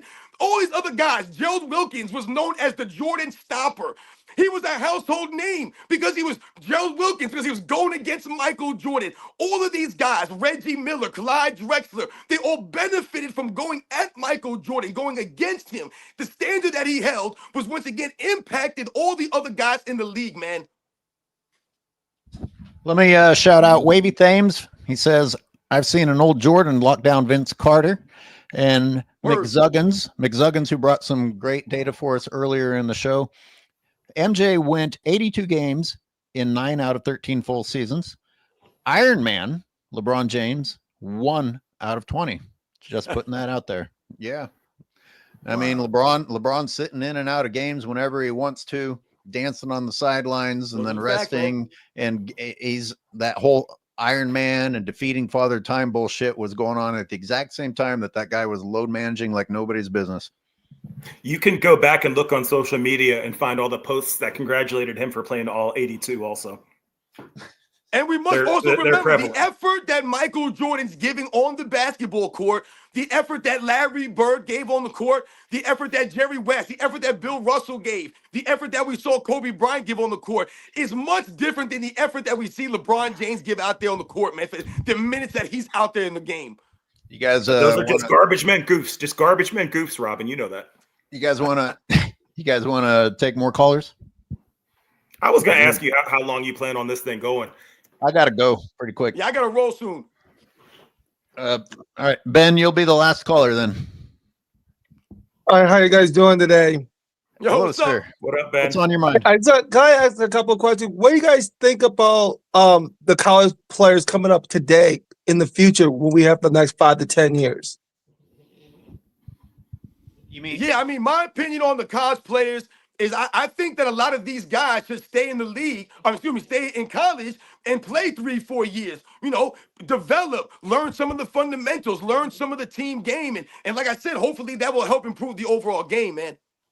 Yeah, because I think that's what a lot of people don't talk about is the one and done rule. I think that is doing more harm than anything because, they go 1 year and then I don't know who the player is. If you look at it, some casual fan will look at it and say, how would I know this person's ready? Like Durant is 1 year. He went, I remember when I was watching, when I was 19 years old, that he goes, well, no wonder why he's that way.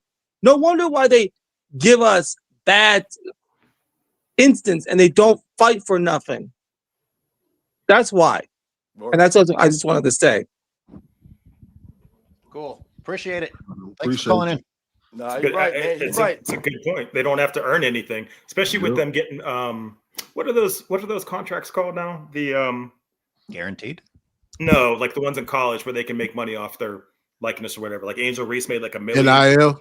Yeah, NIL, especially now that they have these NIL deals, it's gonna get real funny out there. I mean, sure. I mean, listen, we mentioned Larry Bird and Tim Duncan earlier in the impact they had immediately when they came into the NBA. And we talked about them coming into the NBA older by, going to college for 4 years and not coming in after 1 year. So absolutely, these guys develop. I mean, even Michael Jordan went to college for 3 years, man. 3 years. We got a last super chat from a fanboy named D. He said, I love you, glorious king, my Iron Man. Oh, fanboy. Call in, D, man. Oh, They got to man, be that's joking funny. when they put something like that. Come Yeah. That's confess great. your love. Come confess your love for your king. That's funny, man. Hey, listen, but before we go, the biggest telling sign is we bring this up every week. How many LeBron James sneakers do you ever see in public? How many LeBron James jerseys do you ever see in public? How many now? Okay, equate that to how many Jordans? Exactly right. I'm trying to be nice. I'm trying to be polite. And now, how many Jordan jerseys do you still see? How many Jordan sneakers do you still see? By the way, the Jordan symbols on the NBA uniforms now, not LeBron's dumb dunk man symbol. It's like the people will tell you the truth no matter what. When you go outside, you will see the truth. But if you just sit and look at a computer screen and read and listen to Nick Wright and Shannon Sharp and these guys, yeah, you might believe that. But look outside. You will see more Steph Curry Under Armour sneakers than you will see LeBron James sneakers. You will see more Kevin Durant. You will see more Kyrie Irving. Insert player here. What more do you need to know? You know how I know that's true, because if I was going out and seeing LeBron James jerseys everywhere, I'd be like a really irritated, grouchy old man.